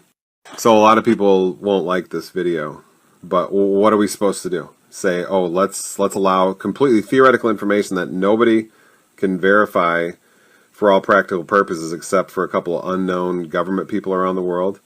Yeah, let's let that information into our debate, and our whole philosophy of our lives about who we are and where we come from, what kind of earth we come from, and if it's describable in terms of the Bible's creation story in Genesis 1 through 3, or are we going to involve the non-empirical, professional, scientific creation story of the Big Bang and the Big Bang singularity, a theoretical construct? Is that going to dictate what the philosophy we create to observe ourselves through? So yeah, so what are we supposed to do? So if you don't like that this is, that I'm claiming that this is non-empirical information we're not going to include, what else am I supposed to do? You know, the only way you can know something is with direct observation, something about the world, that is. Otherwise, it can be tricked and faked, and people lie. When people have agendas and motives, they act weird and they lie. The only way you can know something is with direct observation. Geez, I'm glad none of you guys in here have asked me if I've done that thing from Australia flying south, because, I mean, how can I even know if I'm in Australia? Right, you're not flying the plane. What am I supposed to do? I thought I went to Spain on holiday, but I don't know. I wasn't flying the plane. How can I know? Exactly. I love the way it goes. Yeah, we can. You know, the furthest we can possibly go ourselves is Ushuaia, and that fits in with everything else. Well, in the summer, it's got 17.5 hours of daylight. How does that fit into your model where the sun's the other side of the world? Right, he jumped over that very quickly, didn't he? Oh, that fits in with the rest of the world. Well, it fits in with the rest of our world. It doesn't fit in with the rest of yours. Well, I mean, you've got to bang on about the caustic coffee cup, of course, but they've kind of given up on that now, haven't they? Yeah, and I like the way that when flat earthers, prominent flat earthers, finally go to Antarctica and make this observation, and the result of that is flat earthers saying, we can't go there. They literally went there. Hey, does this mean that Portugal could be south of the equator and Johnny was right all this time? Who knows? Was none of us were flying the plane. Do you know what? I've never been to Portugal, so I can't possibly know. Well, Johnny was flying the boat, wasn't he? Do you know there is a Portugal? Have you been to Portugal, Was? I have not. What's your evidence for Portugal? I mean, do you have any evidence? Was, do you have any it's evidence port. that the Northern Hemisphere It's even port, exists? isn't it, Was? It's port. That's your evidence. The existence I would like to port. note, though. I would like to note, though, that he was talking about going to the North Pole so that you could see from there. It costs more to go to the North Pole than it does to go to the South Pole. Right. He's quite happy to accept what's at the North Pole without going there, isn't he? Yeah, because we've got lots of footage of the North Pole. Right. Well, and by that he means we found other people's stuff, but that's okay because that other people's stuff's okay. Right. It's the other people's stuff that I don't like, which can't be used because that's other people's stuff. Yeah, right. It makes perfect sense. And he said, how can I prove this? Well, only with direct observation. Well, you can't prove it with that. You can prove it to yourself. You can't prove it in any useful way to anyone else. If you're saying the only thing that's available is direct observation, everybody's got to go and directly observe it, haven't they? You can't pass that information on to anyone. It's useless if you follow his epistemology. Any amount of evidence is no good unless you can empirically see the thing itself. It's why you can't prove that herpes is contagious unless you can see the herpes virus yourself with your own eyes. Right. You hit the nail on the head there, Jim. It's useless. Yeah. Right. There is that. Genius flat Earth astronomer Mikey Smith was researching the moon this week. Here he is in action, demonstrating his advanced understanding of moon phases and then lying about it. Hold on. I got another call coming here. Yeah? Oh, it's a very advanced landline going all the way to the moon. So that was in 69, that was? Oh, thank you. Okay. Sorry, I gotta go. I'm live. Thanks, bye. This is how I figured out how to record the stars, okay? I ask questions and I listen to people and then I think. So we're gonna go to Google, folks. For all of you mentally ill people who believe in a sphere, remember? You're not understanding what you're talking about. I've got a lot of questions, okay?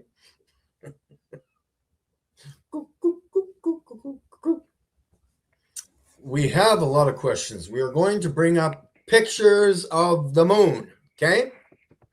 Remembering that you think you live on a sphere, correct?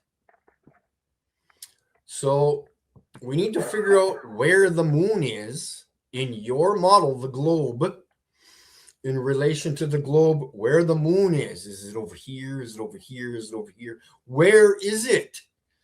Because you're not looking at the pictures and then thinking about what you're looking at.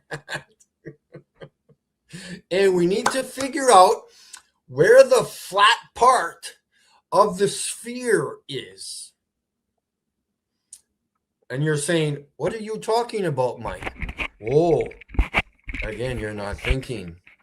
What about the half moon? Is there not a half moon, straight line down the half moon? Again, you explain it to me how there's a half moon with a sphere blocking the light, or wherever the light in your imaginary world is coming from. You explain the moon shapes, crescent shapes, half moon, 3/4, quarter, 10%, 80%, whatever it is. And I'm not even talking about the percentages of the crescents. Again, at the beginning, I said, where is your moon? Because you need to explain it to me where it is. Okay? And we're going to look at some pictures. You might want to go get a towel because your brain is going to explode or leak out your ears or something. Why am I the only one that can figure this shit out? Remember, I'm the stupid one. I'm the non-educated one. I'm the one with bad vocabulary. Right, folks? All right, guys, we have the half moon here. Please explain to me how a sphere, if you are saying that the sun is only, the moon, the earth is creating the shadow. Somebody needs to explain to me what's creating the shadow. Sun at the right. No, that doesn't work. Sorry. The sun could be on the left and still the sun in the right side be illuminated. Again, what is creating this straight line in your cartoon world? Explain that to me. This one here, this one, this one, this one. Where is your moon? Where is your moon? Why is it tilted this way, or where is it? Is it up and down? Is it starting to curve? Tell me where your moon is. It really slanted here. It's kind of leaning back over here. What is creating your phases? This one's leaning back. This one's way back. That one's in a lazy boy recliner. Where is your moon located? Is it over here, or is it over here? Is it this way? How is it? What's going on here? Is it like this? Where? How is it? I didn't know this. How is it? Tell me. Talk to me. Again, they can't show it on their own model. That's the thing. I can bring out a globe and I can never recreate any of these. Did you know you can take a square DVD case and create this curved line on a sphere? Did you know that with a square DVD case or a book? You can create this curved line. Curved, if it is curved, the light, you can create that, which I've done on a video years ago, probably 5 or 6 years ago. I recreated this curve here with a DVD case. Yes, with the sunlight reflecting off its surface of its orbits as it orbits Earth. Okay. So I am correct. Thank you. As are all flat earthers, because that's what Google says. Crescent, let's look it up. Let's just do it right now. What creates crescent shapes on moon? It is created by the relative position of the sun, earth, and moon. The moon itself does not produce light. Absolute bullshit. Of course it does. But reflects sunlight. The shape we see is the portion of the moon's sunlit side that is visible from Earth. Isn't that interesting? So again, the Earth is creating the crescent shape, the supposed shadow, because the sunlight is obviously supposedly touching or creating the light on the moon, which we do not see. Again, people, where is the sunlight here? We do not see the sunlight anywhere here. There is no sunlight here. This is being self-illuminated, all right? I don't see any light over here coming to hit the moon. There, or there. I do not see any light from the sun coming from here or there or anywhere. There is no light here. There is no light here. There is no light there on the left. There is no light anywhere. Show me the sunlight over here. Where is the light? Right here. Where is the light? I do not see it. Everything is black. Blackety, blackety, black. Earth's shadow. It's not the Earth's shadow. I never said it was the Earth's shadow. I said it was the Earth creating this crescent. Not a shadow. The Earth is blocking the light. Oh, it ended. He is just so arrogant, isn't he? I mean, he had the right answer on the screen. It was blatantly obvious by that it's not the moon it's not the Earth casting a shadow. Right. It's like a black hole made out of IKEA instructions. He read it out, and then at the end of it said, "So it is the Earth casting the shadow." It's just. Swear to God, he's a black hole of IKEA instructions. Just incredibly dense. You can't get away from it, and fucking nonsensical. Unbelievable, isn't he? Really? Yeah, is. I mean.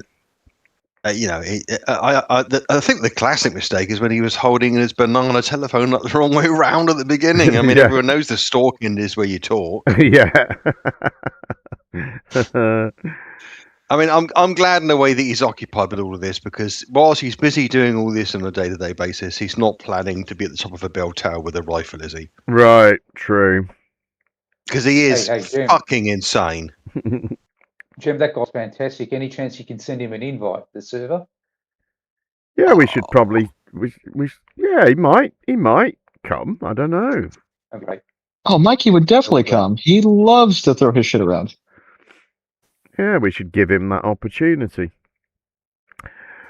All right, more of Mikey's moon study now, and thankfully he has found a knowledgeable teacher who he can ignore and correct. Now, see, because we're between the moon is, the camera is, the sun, there we go, is behind the moon, right? It's always illuminated versus us. But if we do it so that the sun can change its angle, which is not super accurate, but we'll just do it. I like this. So you know the sun and the moon are in the sky lots of times by themselves together, right? Yeah. Yeah. So how does that work then? Well, let's get this one figured out, how it is that the globe says that the moon is illuminated first. And then we'll figure out. You're just showing me kind of a representation. You're not actually showing me. Right, that's how models work. In reality, like outside, how it works. Right, but Mikey, I can't step outside with you because we're thousands of miles apart. So, no, I know that, but you can do that and go record it on your phone. Okay, but you've already recorded it on your phone, haven't you?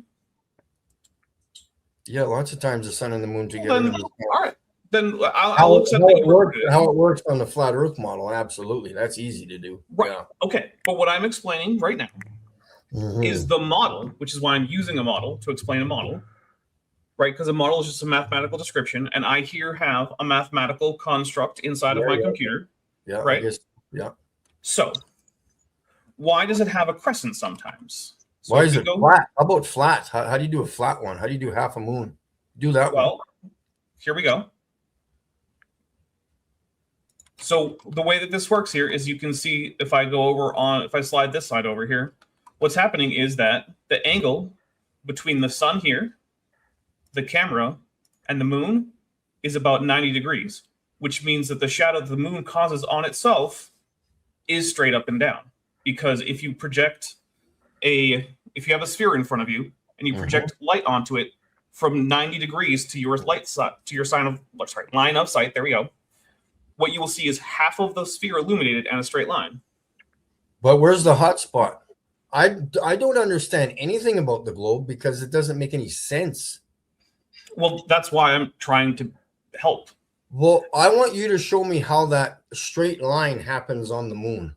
And since only the top left here, or the left here, is illuminated, then you get a flat or a straight line. And if we move this here so that the angle increases so we can see more of the moon here, we get to a gibbous moon where we can see more a crescent shape here and we can see more than half. And then if we go over here, well, I'll have to zoom out a little bit, but if we go here, because the angle here is greater than 90 degrees, we can see less than half of the illuminated side, so we get a crescent moon. And if we go right in line, we get a new moon because the sun is shining directly on the side of the moon that we can't see. And then when we go over here... No. That's what my next question was. Where does the new moon go? The new moon is in the sky during the day. No, absolutely not. Absolutely not.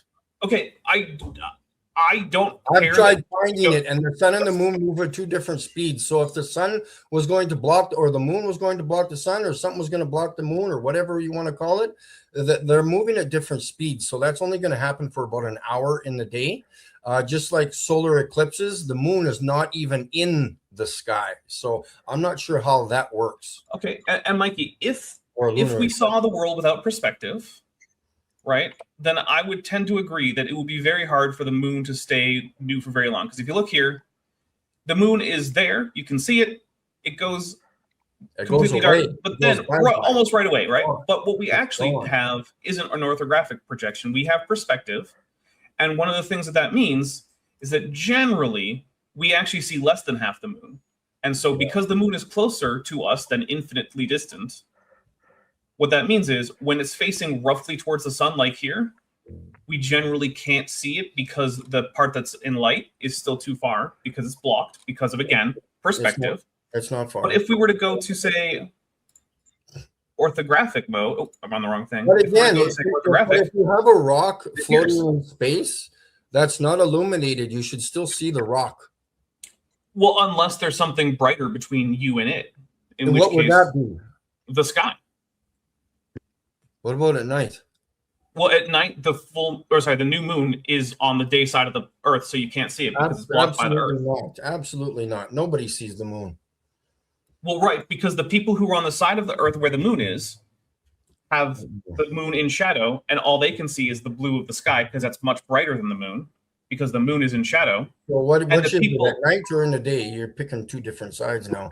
And then again, so on this flat plane we live, nobody sees the moon because the moon is traveling around, correct? So at some point somebody's going to see it, but nobody ever does. Which is what the globe predicts. Yes, and so they're wrong again. Thank you. But that's the thing, though. No one does see the moon. So the observation does match what the globe predicts. No, absolutely not. Absolutely not. Nope. The moon's not in the sky, buddy. On the new moon. It's not there. It's gone. It is. No, it's not. Prove it. Show me. Go take a picture of it in the sky, day or night, any time of the week, day or month, anytime. Mikey, every single picture of a solar eclipse is a picture of the new moon in the sky. Absolutely not. The moon is not even in the sky when that happens, guy. I want them to show me the truth. Don't just tell me something. Go record it in the sky. Go. But Mikey, it has been recorded. I've tried to find the new moon with my solar filter on my P1000. Have you ever tried to look for it yourself?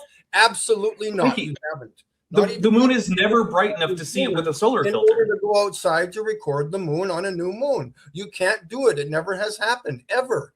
Mikey, so good luck. Mikey, the moon isn't never bright enough to be recorded with a solar filter on your camera because a solar filter is there to block out the brightness of the sun so that you can safely observe the sun. But the moon is much, much dimmer than the sun at its brightest, which is a full moon. Exactly. So if the moon was there beside the sun, I would be able to see it. Only if it overlaps the disk. But only if it overlaps the disk of the sun. Whatever is coming out your mouth, you go do it and show me. You Mikey, go do it. Why? You won't believe me. If you go do it honestly, I will. Why? Are you going to lie to me then? Are you going to Mikey, I'm not going to lie to you. But I'm not lying to you now, and neither are the people who have already filmed it. And produce a 3-second video, just like Astronomy Live does, and assume that's real? Are any of you guys honest or not? Mikey, I don't know. You're never. I can't speak to anyone else. A shooting star supposedly forming in the sky and shooting across the sky. They are not shooting stars from outer space. Okay, you guys are complete morons. You don't know how to think or present anything with honest, full truth at all. You would lose in court in 2 seconds, like you have done already. Flat Earthers have won once before, and I'm going to be the second one. All right, buddy? So I do wish you guys luck. You are dishonest to everybody. You worship the devil, and you lick the devil's balls. I have no idea why, okay? You can sit there and lie to me during this live stream. You got major, major problems, buddy. Major problems. Mikey, I'm not sure what specifically you think I've lied about. Honest. You're not being honest. What do you think I've lied about? What color shirt am I wearing? Is this pink? Is this pink? It looks gray to me. It looks gray to me. White or pink? It looks gray to me. Let's lie together. This is a pink shirt, isn't it? Not to my vision. It looks gray to me. Maybe we can draw a cartoon picture of myself with a pink t-shirt, and then it will be. If you'd like. Maybe, yeah, it would be more dishonest. It would be grateful for you to do that. I'm not dishonest to people. Thank you very much. I'm not particularly good at drawing. You're not particularly good at telling the truth. So tell me the truth. I don't know what you think I've lied to you about. Do you feel like you're spinning right now? I do not. Thank you. Okay. So when the sun when it rises, it goes from the east to the west, correct? Yes. Okay. Thank you. You just agreed that the sun moves and not us. I did not do that. I said I don't feel like the horizon is horizontal, correct? No. Absolutely it is. Why do we call it the horizon then? Is it the curve horizon? Mikey, I'm not going to engage in the etymological fallacy for fun. I'm not doing this for fun. I'm trying to educate you and for you to be honest. But you're not being honest with me ever. I don't know what how you survive throughout the day by being dishonest. That's all you do is lie. Go lie to yourself. Thank you. No hope for that lad, is there? No hope at all. Oh my God, this guy makes Abbott looks intelligent. Are you saying you want to invite him into the server? What's wrong with you? He's totally impervious to knowledge, isn't he? You could see him, he's sitting there, he's shaking his head, he's looking away, he's giggling. It's anything, all of the time. And the guy gets through the explanation, and he goes, well, where's the hotspot? And then a couple of minutes later, there was an edit there, so I cut some out. Then a couple of minutes later, he's going, I want you to show me how you can get a straight line down the moon. When the guy had just finished telling him it, he didn't acknowledge it in any way and just went straight to, where's the hotspot? Just profoundly dishonest, Mikey Smith. Very, and unpleasant, as someone pointed out, Biggest Dog has said. Just nasty for no reason. He did, like in the first clip, he does all that stuff about your moon. Tell me where your moon is. Well, it's his moon as well. He has to explain all of those things, too. And of course he can't. Not with anything coherent. Anyway, I'm ranting. Anybody else got any thoughts? No? Alright, we'll move on to Oakley's Temple of Bullshit now, and the Flat Earthers are discussing how they became Flat Earthers. Into the subject, and there was a familiar theme every single time I asked somebody, how did you find your way to Flat Earth? They all the people I asked, always came from the same route, from a conspiratorial type nature. And you're like, this cannot be coincidence. The path to this subject has been paved for conspiracy theorists, as the CIA labelled us back in the 60s. So we, as conspiracy theorists, are easy targets, even if we find our way to the absolute truth of Earth measurements. We're always going to be easily ridiculed. Now, if just your average Joe professional engineer, who isn't in any way affiliated with anything conspiratorial, just happens to come along, well, then that person needs stamping out immediately like Brian Mullen was. My road in was also the Anunnaki. I've been looking into that for some time, and it blew me away when I stumbled across this information of the Anunnaki coming to Earth for the gold and the sources that they need, and then changing the DNA of ape-like creatures into humans, and returning supposedly on the red planet Nibiru, and it got to me in such a way that it was really like it was really overpowered me, and I couldn't believe. And there was carvings on cave walls about this, and so it's obviously true. All this had happened. It just been concealed to us, and I couldn't believe that I've only just found this out. Was blown away. It blew me away.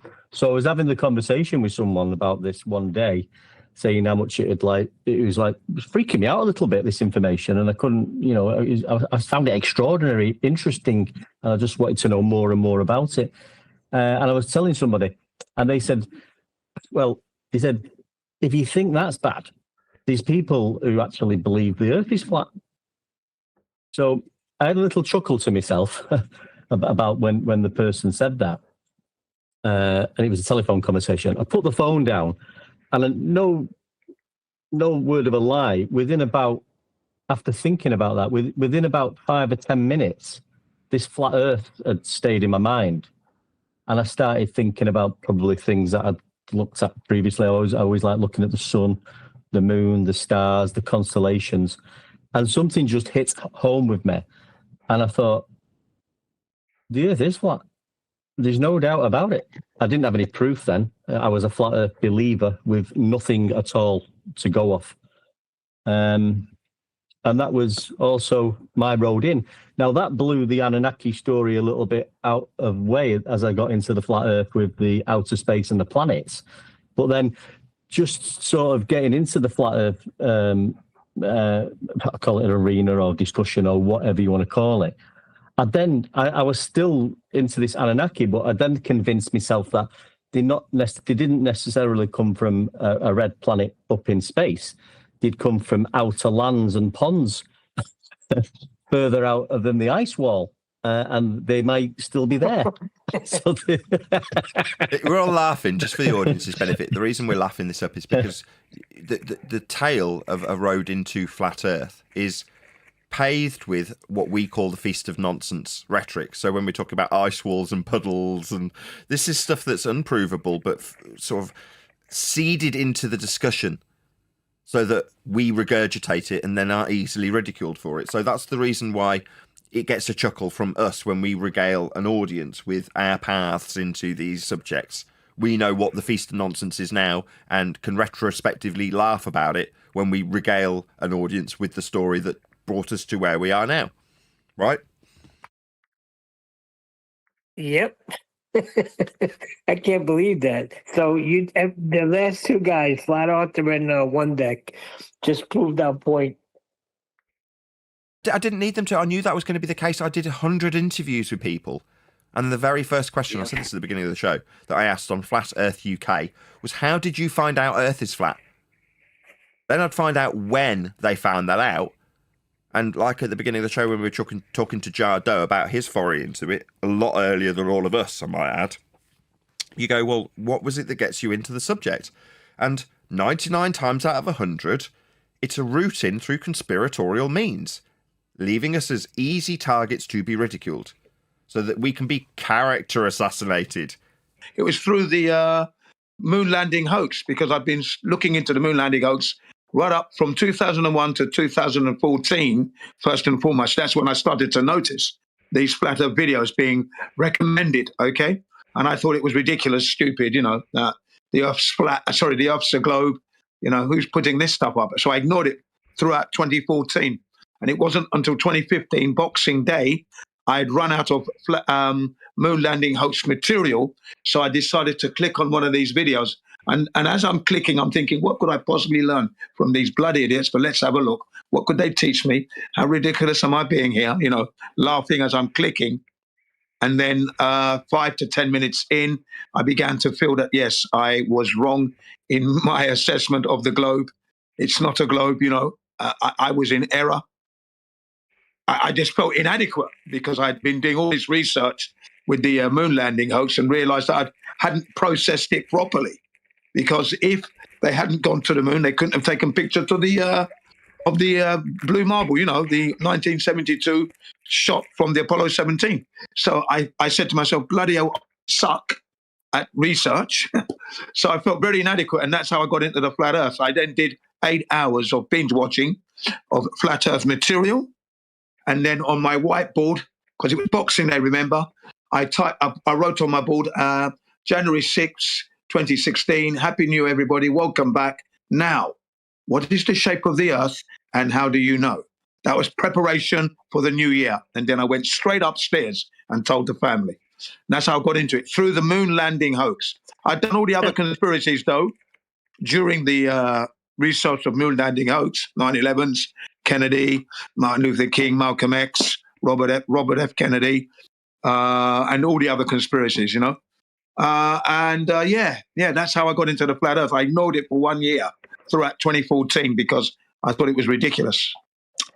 Only to be smacked in the jaw and realize that I suck at research and I'd missed all the clues, eyes wide shut, traveling, jumping out of planes. You understand, right? And going by ship to Africa and back several times, ferry to France, ferry to Holland. Just missed all those leveled clues. Jumping out of parachutes, have sailing, mountain bike, trekking. Wait. You jumped out of planes? Yeah. So you when were I was in the seeing army. the flat earth from a distance, you were seeing it, and you weren't putting it together, huh? Even though you were jumping out of planes and everything was flat. Yeah. And I felt completely embarrassed. That's what I mean. When I looked back, you have that epiphany in where your whole life flashes back. And my brain was trying to find curvature and it didn't find it. I just went, it's flat. Because all my history just came flooding back due to my embarrassment, because I'm thinking it is flat, but hang on a minute. And then my brain just did a rewind, you know, as you do. And no chance of actually finding curvature. That's when I realized I was wrong. And it's an embarrassing wrong as well, you know? Chin's embarrassed. I've never noticed that. Wow. I like the way he said it only took him 5 to 10 minutes before he became convinced the earth was flat. Anybody else knows that these stories are all the same? You know, they're all conversion theory testimonies, like they're in church or something. They've all been rehearsed and they're all the same. Right. I also thought it was interesting that Oakley kept going on about these other conspiracies and, ice walls and things like that within Flat Earth as well.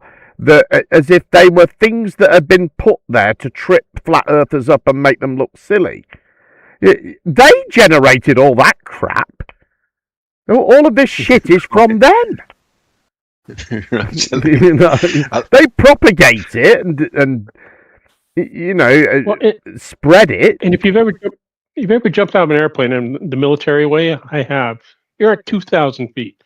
You're not going to see a shitload of curvature from 2,000 feet. To be clear, he jumped out of a parachute, if you remember. Yeah. Which is still weird that he's saying that, considering, from what I understand of the British military, being an airborne engineer would make him a part of a very specific set of engineers. And as according to Jin himself, he wasn't even in the Royal Engineers long enough to receive a rank. Right, he was only in the Territorials. Right. I don't know if you get the opportunity to jump out of a plane in the Territorials. You might do. It's possible. I don't know. It's regardless, he says he never received a rank, and he had no idea that the basic rank for entry for someone in the Royal Engineers was a sapper. It's hard to take Jin serious when he talks about his quote unquote military service. Yeah, that's true. Black Sabbath says, we need Gintopia. Thank you very much for that super chat, Black Sabbath. And thank you for yours, the great Gertrude Perkins, as well. And if anybody else would like to super chat the show, if you're enjoying it, please feel free. It encourages me. Thank you. Sorry, go on. There is a 23rd Parachute Engineer Regiment of the Royal Engineers. They do have to drop people who know one end of a screwdriver into the desert occasionally. Right. I think, it's possible as part of the territorials, because in the when you're in those sort of things in the army, you get to do all sorts of shit. Rock climbing and hang gliding and scuba diving, and there's all sorts of things that are possible. But for thinking back on it, I've taken the ferry to France, and thinking back on it now, I should have realised the Earth was flat as a consequence. Right, that's true. Yes. I mean, who knows how Jin's? He's found his little perch now, isn't he? They've scrubbed the muckiness of quantum eraser off that particular little wooden perch in that particular cage, and now Jin CBR is sitting there, ranting at a cuttlefish. Yes. Well, maybe. More from Oakley's show now, and there is a little dispute with Jin over the best debating technique. No, I've got no soft spot for the moon except for the fact that I like it. I like the way it looks in the sky. That's it. We can never go there. Never go there. We can never go there. Too much offense and to you, I'm the Jin. loudest voice for that. We can never go there. I make sure they understand they fully can't, and then I bury them with other people's hard work. People have gone out there and done hard work. Let's give them a little bit of credit for the experiments, because it is interesting to see what happens to film in a vacuum. Okay? I Come on, man. fundamentally disagree, but I don't want to tick you off too much because it will just hijack the entire conversation. But no, at a base level. Yeah, go ahead anyway.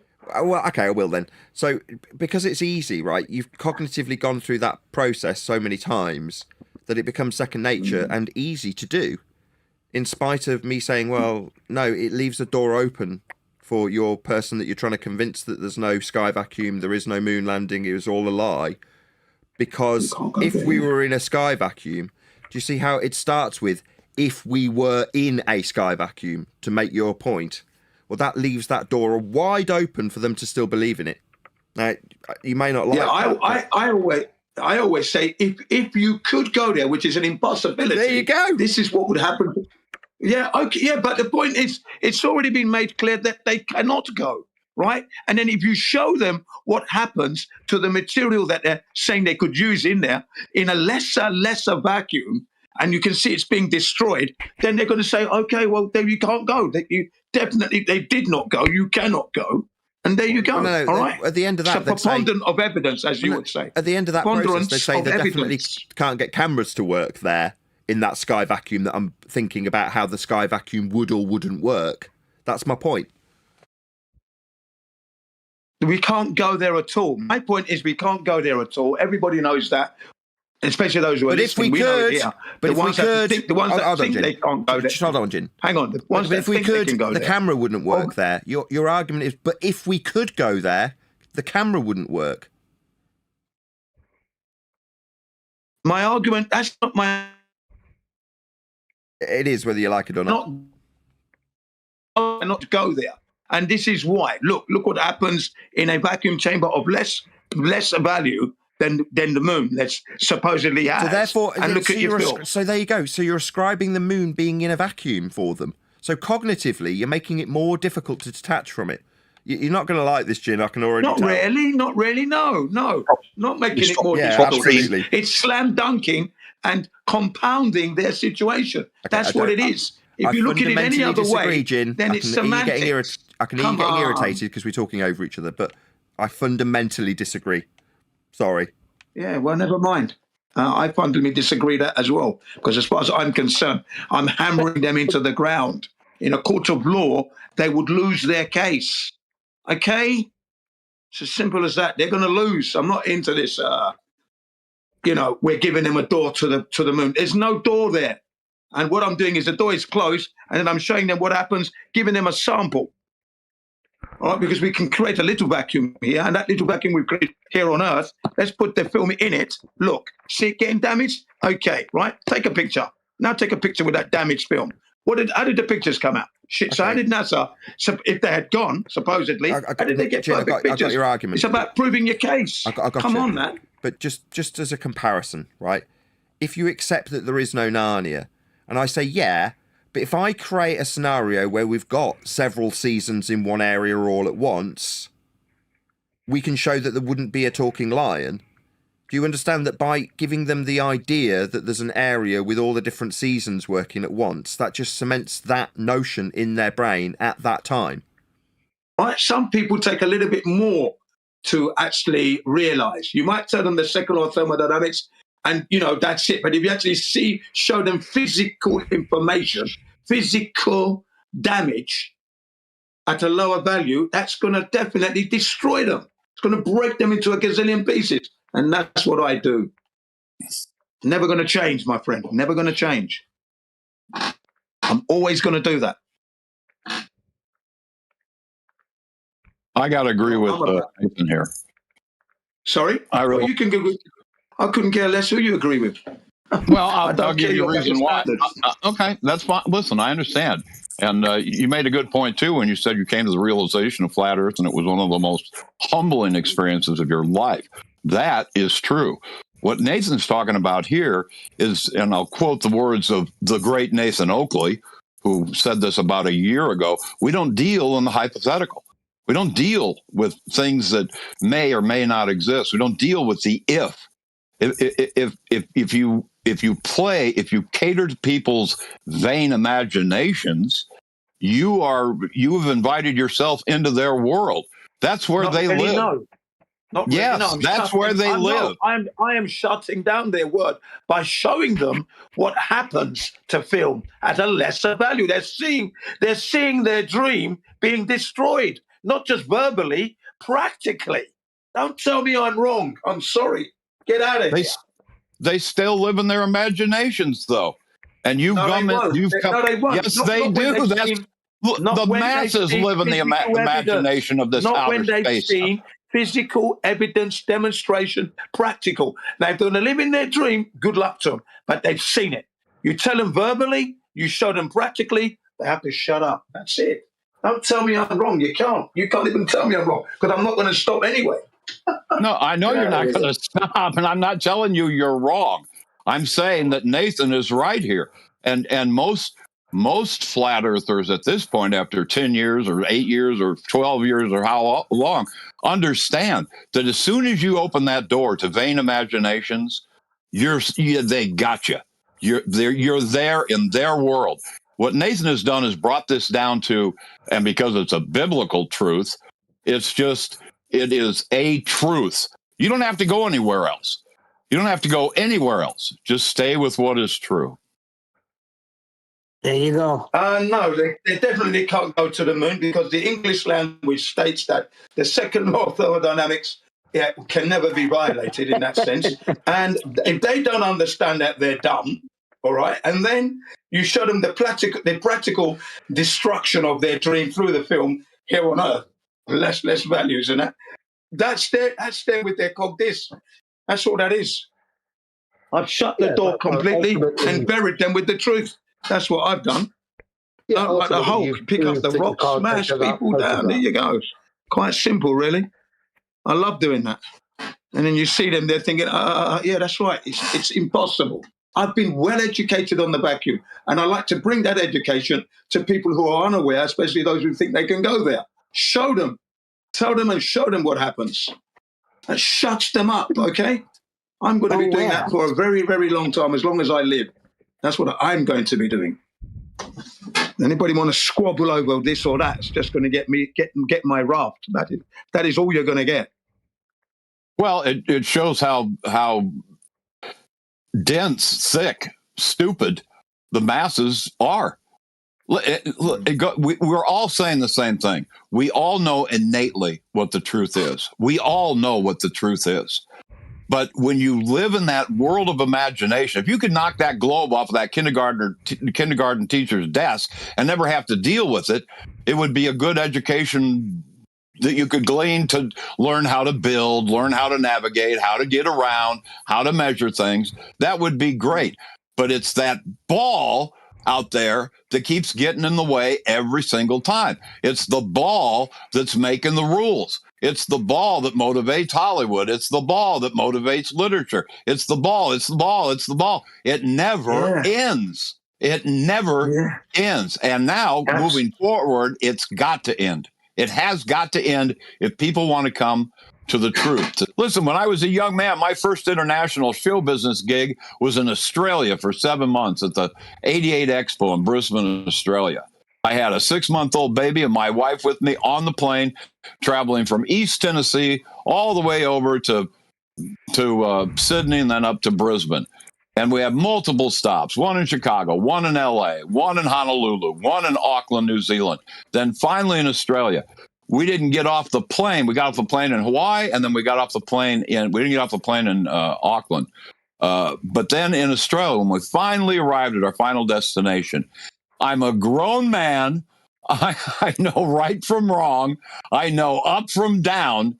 And in my mind, I said, as I got off the plane and stepped on Australian dirt for the first time, am I going to be upside down? And that was a viable thought in my head. I didn't know what to expect. Oh, they're geniuses, aren't they, these people? Didn't know if it was going to be upside down. I kind of like the fact that Jin was getting as much shit as he gets here from Nathan Oakley and crew. Right, but he was giving them quite a lot of shit. I thought he got away with quite a lot.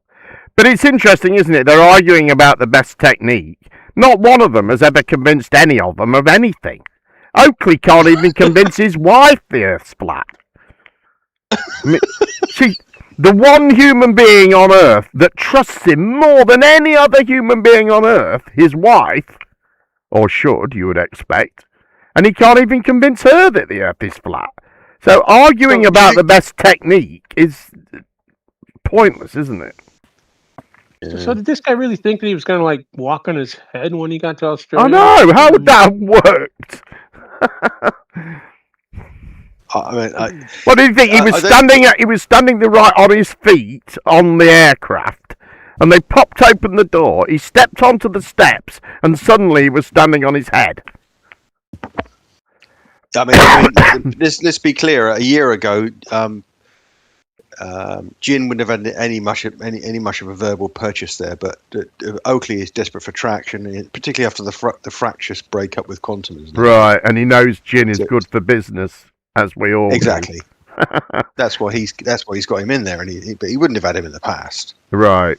He wouldn't have been telling him he's shtick in the past on there. He'd be muting away like crazy, wouldn't he? Right, humouring away, wouldn't he? Yeah, he'd be really screaming at him, wouldn't he? I mean, he wasn't treating Jin like he treated Bob, for instance, when he went on Globebusters and told, he's going to Bob, "You're wrong." He's going, you know what I mean? He treated Jin a lot nicer than that. I mean, there's a classic distinction here between Nathan's approach, which is clearly, if you're not even ashamed to admit it. Jin saying, "Well, I'll say if and entertain their ideas and show them how they're wrong." Yeah, no, Jin's a blithering idiot. He doesn't know what he's doing, right? But he understands that that's an essential part of trying to convince people. Whereas Nathan's approach is, no, even your hypothetical doesn't even warrant thinking because it's nonsense. Yeah. Well, he's not in the game of evaluating anything, is he? No, it's just insist the Earth's flat. Basically, that's his strategy, isn't it? Yeah, I mean, and we know the Earth's flat because the Earth's flat. Yep. Oh, and it gets worse. I finally got a chance to listen to the new rendition of his awful arguments. Apparently, he's now under the impression that density gradients are measured from a flat plane, refractions measured from a flat plane. Right. Just every single thing he says is a fucking ridiculous lie. Right. It's gotten insane. But ultimately, the upshot of what he's saying is the Earth's flat. He's just insisting that the Earth's flat. Yeah, exactly. It is flat Earth pre-supping. Yeah, the show. They have a roll call at the beginning of the show every time. There's half a dozen of them, all basically just tucked under his wings of nonsense, roosting away. Right. And they go, right. Anybody got any evidence of the flat Earth? Anybody got any empirical measurements of flat Earth? Yeah. Anybody got any proof that the sun? Yeah, and they sit there in silence for a bit, and then usually one of them goes, nope, not nothing yet, and they go to the next one. There's no globies in there. Right. They just play literally this thing out, don't they, every day? It's just embarrassing. Well, I don't think he goes through the housekeeping questions every day now, does he? Oh, Maybe not. But for about 5 years, he did it every day religiously. You weren't, they had to get through them all at some point, Right, yeah. And he looks so fucking awful these days. I know. They all do, though. So many of them are deteriorating, I think. You'll see it in our next clip as well, with Mark Sargent. Shall we move on? Jonathan Morandi, I think I said that right, is the Flatty documentary producer who went to Antarctica with the final experiment. Here he is being interviewed by DJ Curious on Mark Sargent's Strange World show. 2 clips to come. Here is the first. What happened? I mean, how did everything unfold from there? Antarctica, Will Duffy was in touch with you and was like, look, I'm covering your costs. Because before the people left, we were wondering if this trip was even going to really happen. So did you have that, or were you pretty secure? Yeah, I did as a flat. Yeah. Well, the first thing that happened is I go out and I tell my family. Once the flight was booked, it was like, well, I got a flight to South America. That's happening. And so I started to think, what's my kind of fiduciary duty as a flat earther? Well, I needed to get a white light filter, like you'd use it in Eclipse. And I had to immediately in LA, know what the sun looks like, the sunspots, make sure I can get close enough. So I went into this mode of gear mode and trying to figure out how I was going to keep them honest.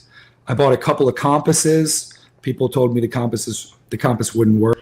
I brought a skydiving altimeter to make sure, okay, how high are we? How high is Union Glacier? How high is the airplane flying? Oh, it's matching with the back of the plane.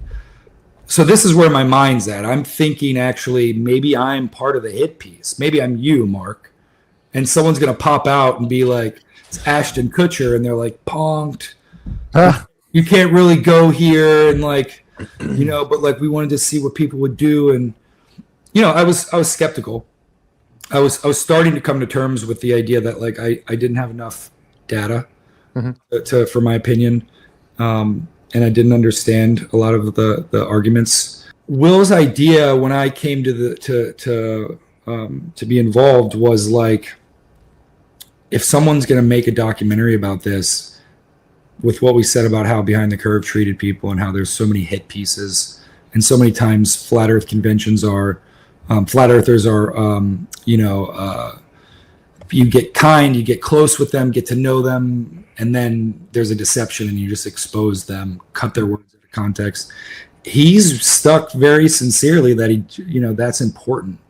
And he very much stepped up as the leader and kept us where we needed to be, which takes us to the weather. For me in the back of my head as a flat earther, it's if we got clouds, that's kind of like a relief, because all of a sudden there's going to be the Globers are they're going to have to defend that and say, well, it's really there. Take our word for it. And the flat earthers are like, well, look, it's not there. Where did it go? So he was very focused until we got to the halfway point for that midnight live stream on December 14th.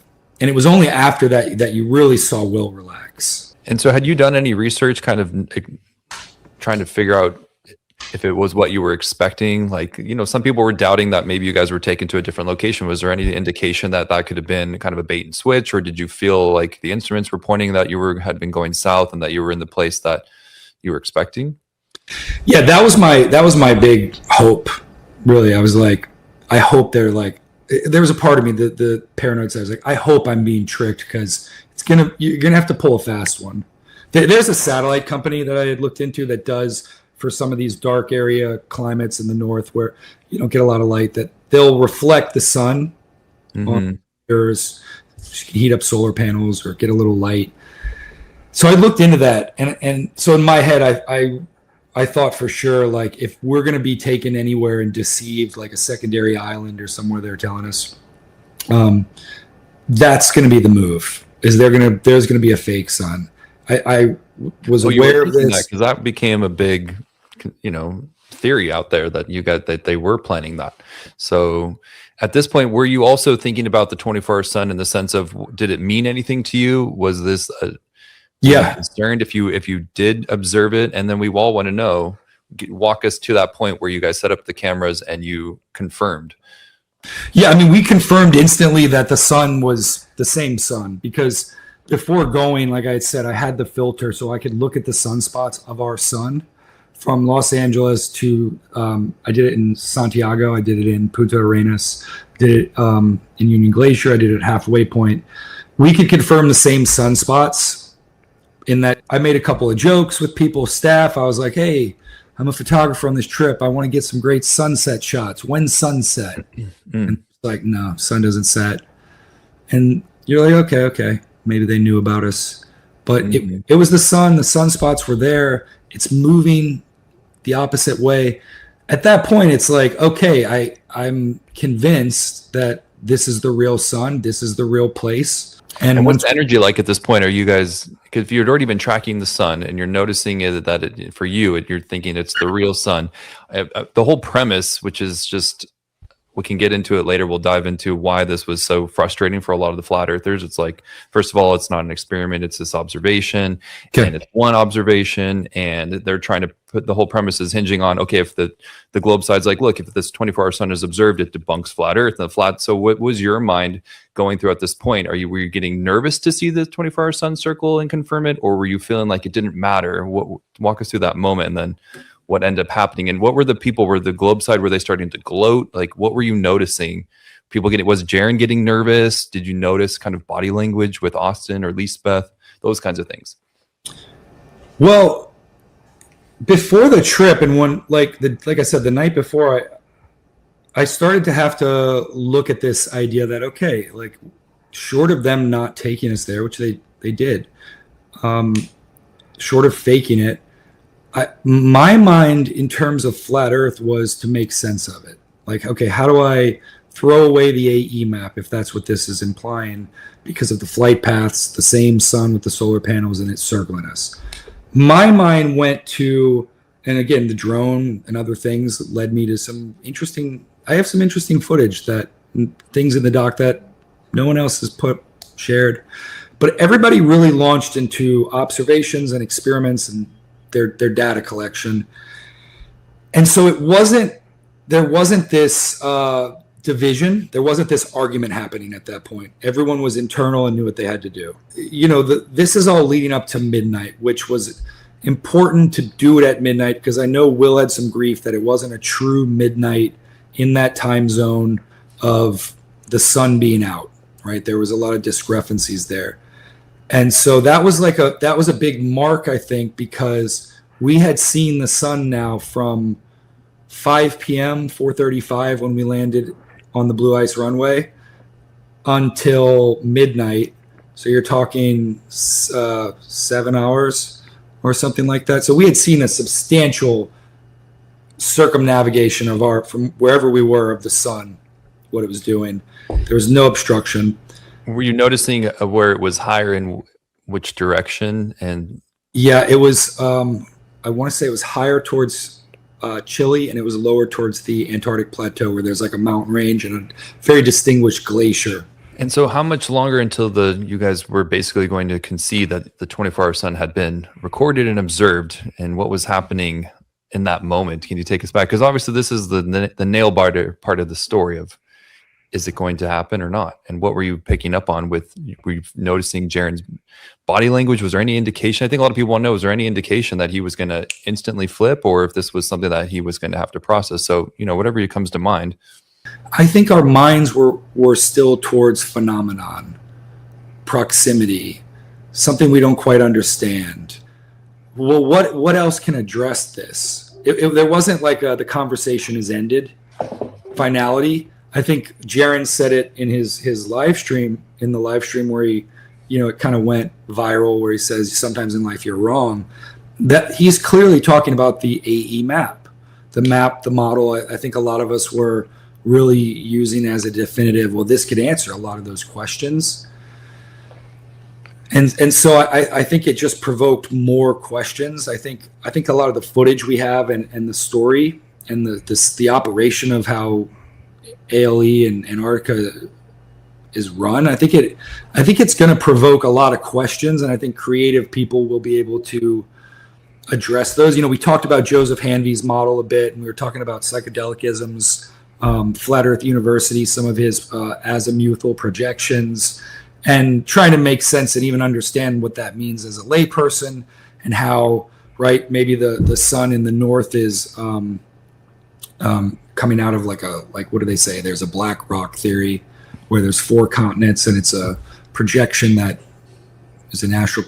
These were some of the conversations we were having. It wasn't like, man, like it's over, or man, like it's over. Because I was looking for that, I'm dialed into it, but we were still very curious to answer those questions. Well, to put it another way, they just couldn't admit that they were wrong. Yeah. If that plane had taken off and Punta Arenas, gone up and up and up, got high enough into orbit to see the whole of fucking Antarctica, carried on over it and landed in Australia, we'd still be in the same situation today. Right. There's, Yeah, I think that they were foolhardy, not foolhardy, but over optimistic that this would actually change anybody's opinion. It should have, but he was just naive. He was naive to do that. I think it has changed some opinions. I mean, I definitely noticed, there's just less of their stuff around. There's less of them around. It's just, I think that's definitely happened. But I mean, there's still plenty of them. They're still all over TikTok and stuff. But they're just, as we saw earlier in those clips, you got the guy with his magnet, and, we've got the base plate, I think he called it. They're still using the AE map, even though it cannot possibly be that. And they've been shown that it cannot possibly be that. And yet they still go with that. And the reason I think they still go with that is, as I pointed out, when they talk about, Joe Hanvey's model, and it could be something we don't understand. No. If the Earth's flat, it's the AE map. There isn't anything else. You don't have any other choices. It's that or nothing. If people can circumnavigate it, and none of them are denying that, then it's got to be the AE map or something very similar to it, Yeah. And I think that's why they stick with it, because they haven't got a choice. Well, a lot of them have moved to a different map now, haven't they? A lot of them. Yeah, I get that. Dual pole. Yeah, just an AE or an AEA map and equal area map, and then said the center being the North Pole. Now it's 0, or somewhere near Africa. But now it's where the meridian. It's where the meridian meets the equator, isn't it? Isn't this the Pac-Man one though? Doesn't it have a Pac-Man aspect? You'd have to explain Pac-Man to go from California to Japan now. Right, and that's the sun. That's the thing. I just reject that outright. I just think if you're saying, this. And if the sun goes on the southern circuit to explain the arc around Antarctica, how does that look from California or from China? Right. Stay south of you and go back and forth. It wouldn't go the way it goes in California. And there are quite a few people who live in California and China, by the way, in case you didn't know.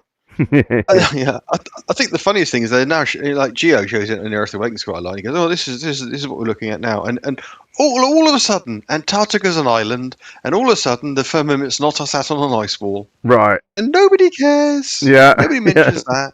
Yeah, just make it something else. Yeah, whatever you like. All right, our final clip now, and we find out more about the documentary. Enjoy. So for you, I like that you brought up, other alternative possibilities of how, obviously, the sky does not predict the floor. So is it an energy field with light operating in ways we don't fully understand? Is there some sort of reflection or refraction? Is there some sort of optics? So it sounds like you're still open to the wonder of this place. Is that correct? I'm always open to the wonder of this place. I think it's too big for me to fully comprehend, and understand fully, to know everything. Even like I said, if I had you take me up in a rocket, what would I see? How far would we be able to go to see? Give us the elevator pitch on what this documentary is going to be about, and are you going to include the 5 flat Earth proofs that were discussed prior to the trip?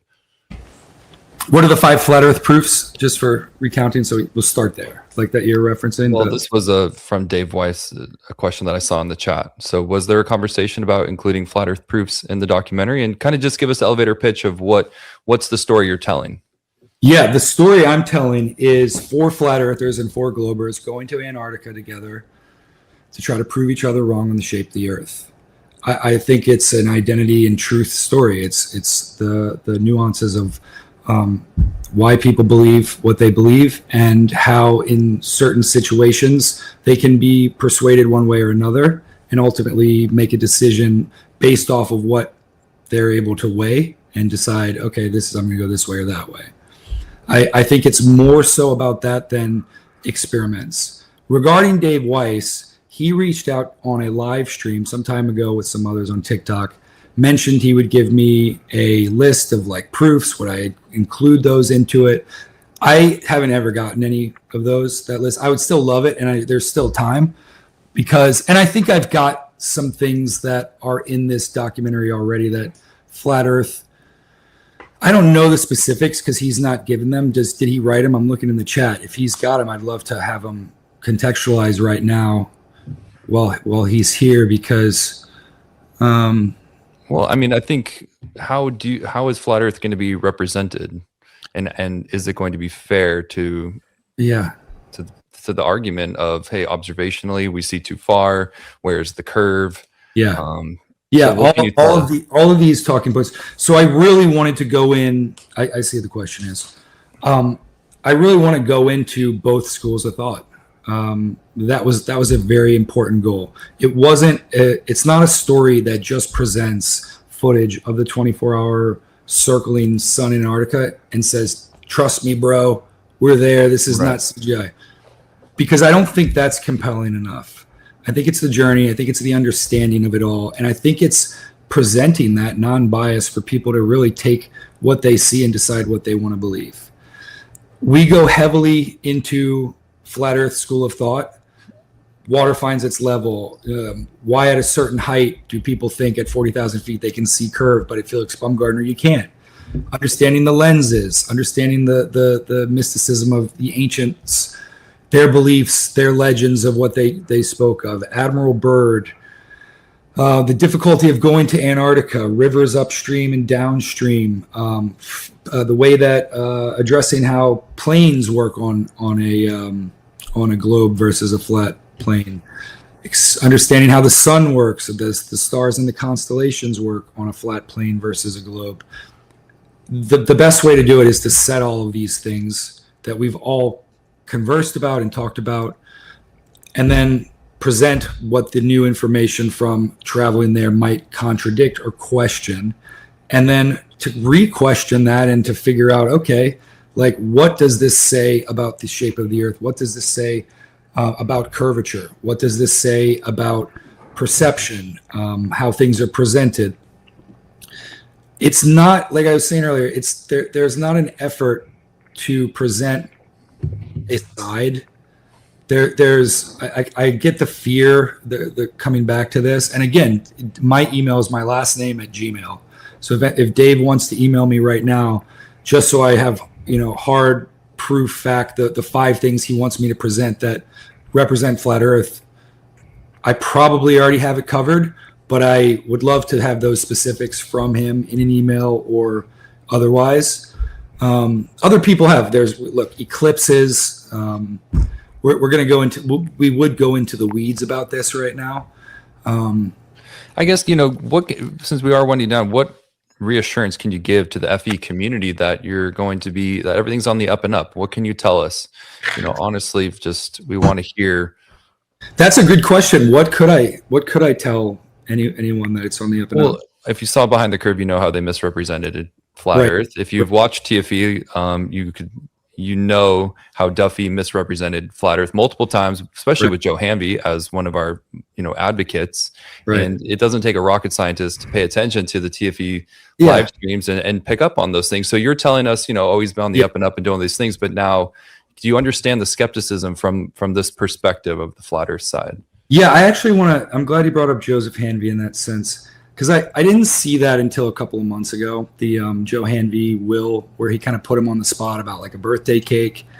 And it was basically irrelevant to Flat Earth stuff. And I didn't like it. And I had reached out to Joseph Hanvey. We had a conversation off the record. I just was talking to anyone that would talk to me like I did with you guys at the meetup. I had a great conversation with him, understanding his model, wanting to present it. And later he was an open book. If you need anything from me, reach out. I had later reached out and I never heard back, and I didn't know why until I saw that interview. And I'm the filmmaker in this. Will has been very hands off. I know that his approach, he's coming from his own side, but he's not making the film. I'm making the film. And he's not coming from being a flat earther, and he's not coming from a person who I can't speak for him, but that built a community with people that distrust things. Like, hey, you don't believe in this, I don't believe in this. Let's talk about other things we don't believe. He came into it, his story's very clear. His friend was a flat earther. She knew more than him. He tried to engage, and he had to fully commit to it. And, that his story is for him to tell, but to give flat earthers and everybody peace of mind like that, that's not what this is about. I couldn't in good conscience make a story I think that I believe in and is entertaining and informative and presents like I'm presenting different ideas. Okay. And if the different ideas aren't well presented and contrasting, then I'm basically creating propaganda, and I'm not creating propaganda. And yeah, well, I mean, that sounds like good news, to because us. How do you answer that question? The hearsay thing again. It's like, I mean, Dave in the comments saying, are you going to give us those? He said that he's come on to channels quite a bit. And he'll jump in, or he'll ask me point blank, like at our meetup, hey, are you going to do the things? But I haven't gotten what those are from him. And I'm sympathetic that if there's specifics, I want the specifics. Like he's a thought leader in the scope of this, in this conversation and community. And he's a good storyteller. He's a good filmmaker. So planting that seed continually, but not engaging and telling me what any of them are, is just kind of trying. It feels like I'm being baited to agree to something that I never see specifics, that he implies specifics are given. So if we could take this opportunity now, because the doc's basically done. We're at a picture lock, but there's wiggle room. Like if I put something in, then he's got something better. I think mine are pretty good, but you're going to ask some questions still about the shape of the Earth. That's the whole point. It sounds interesting, doesn't it? How is he going to have questions about the shape of the Earth? I mean, they saw this 24-hour sun. Well, it sounds like they're going to, say about those other models. Here's Joe Hanvey and his upturned salad bowl. I mean, I have no idea why any of them take him seriously. I think it's testament to their desperation. They'll just go with anybody that will tell them any old shit, as long as they can keep believing, Yep. Yeah. I'm kind of curious why Mark Sargent was even there. Yeah, well, he didn't say anything, did he? No, he didn't. I mean, he did he did a couple of times, to be fair, during it, but not. It was mostly DJ Curious that was doing all the work. Yeah, how come DJ's doing all the work, Mark? Jeez, Get off your lazy ass. What's with Sergeant's hat? Did he have like an LCD on there or something? I know. I don't know what that was supposed to. I think it was timing for the show. I think that was the point of it. But it was kind of annoying and distracting, wasn't it? But doesn't he look pale and gaunt? Don't you think he looks? I don't know if that's what was the lighting. Yeah, because I was not sure either. He doesn't look well. But who would sit there? Who would go into a fucking 3-hour live stream with a microphone that you have to hold in your hand? What? Why? Why? A flat earther. He's always had that microphone all the time. He's been on Flat Earth. He's had that stupid fucking round microphone. Why would you have one you have to hold? That's crazy. I think it's crazy. I was wondering whether the hat was counting down. What if that was filmed on? And he said, "Are you ready for 2026?" Was it filmed on 31st? Oh, actually, I'm not sure. It was very late in the year, whenever it was. I remember that. Yeah, maybe. I think it's their last thing that they've done, or maybe they've done one more since this. I can't wait to see what they have to say for Artemis when it goes up maybe in February. Oh, they're just going to deny it. It's fake. It's going to be great material for you, Jim. Yeah. There's not enough cameras. Not enough cameras. We need more cameras. It's a helium balloon. Cameras are the cameras. And it needs to be in 5G and nonstop.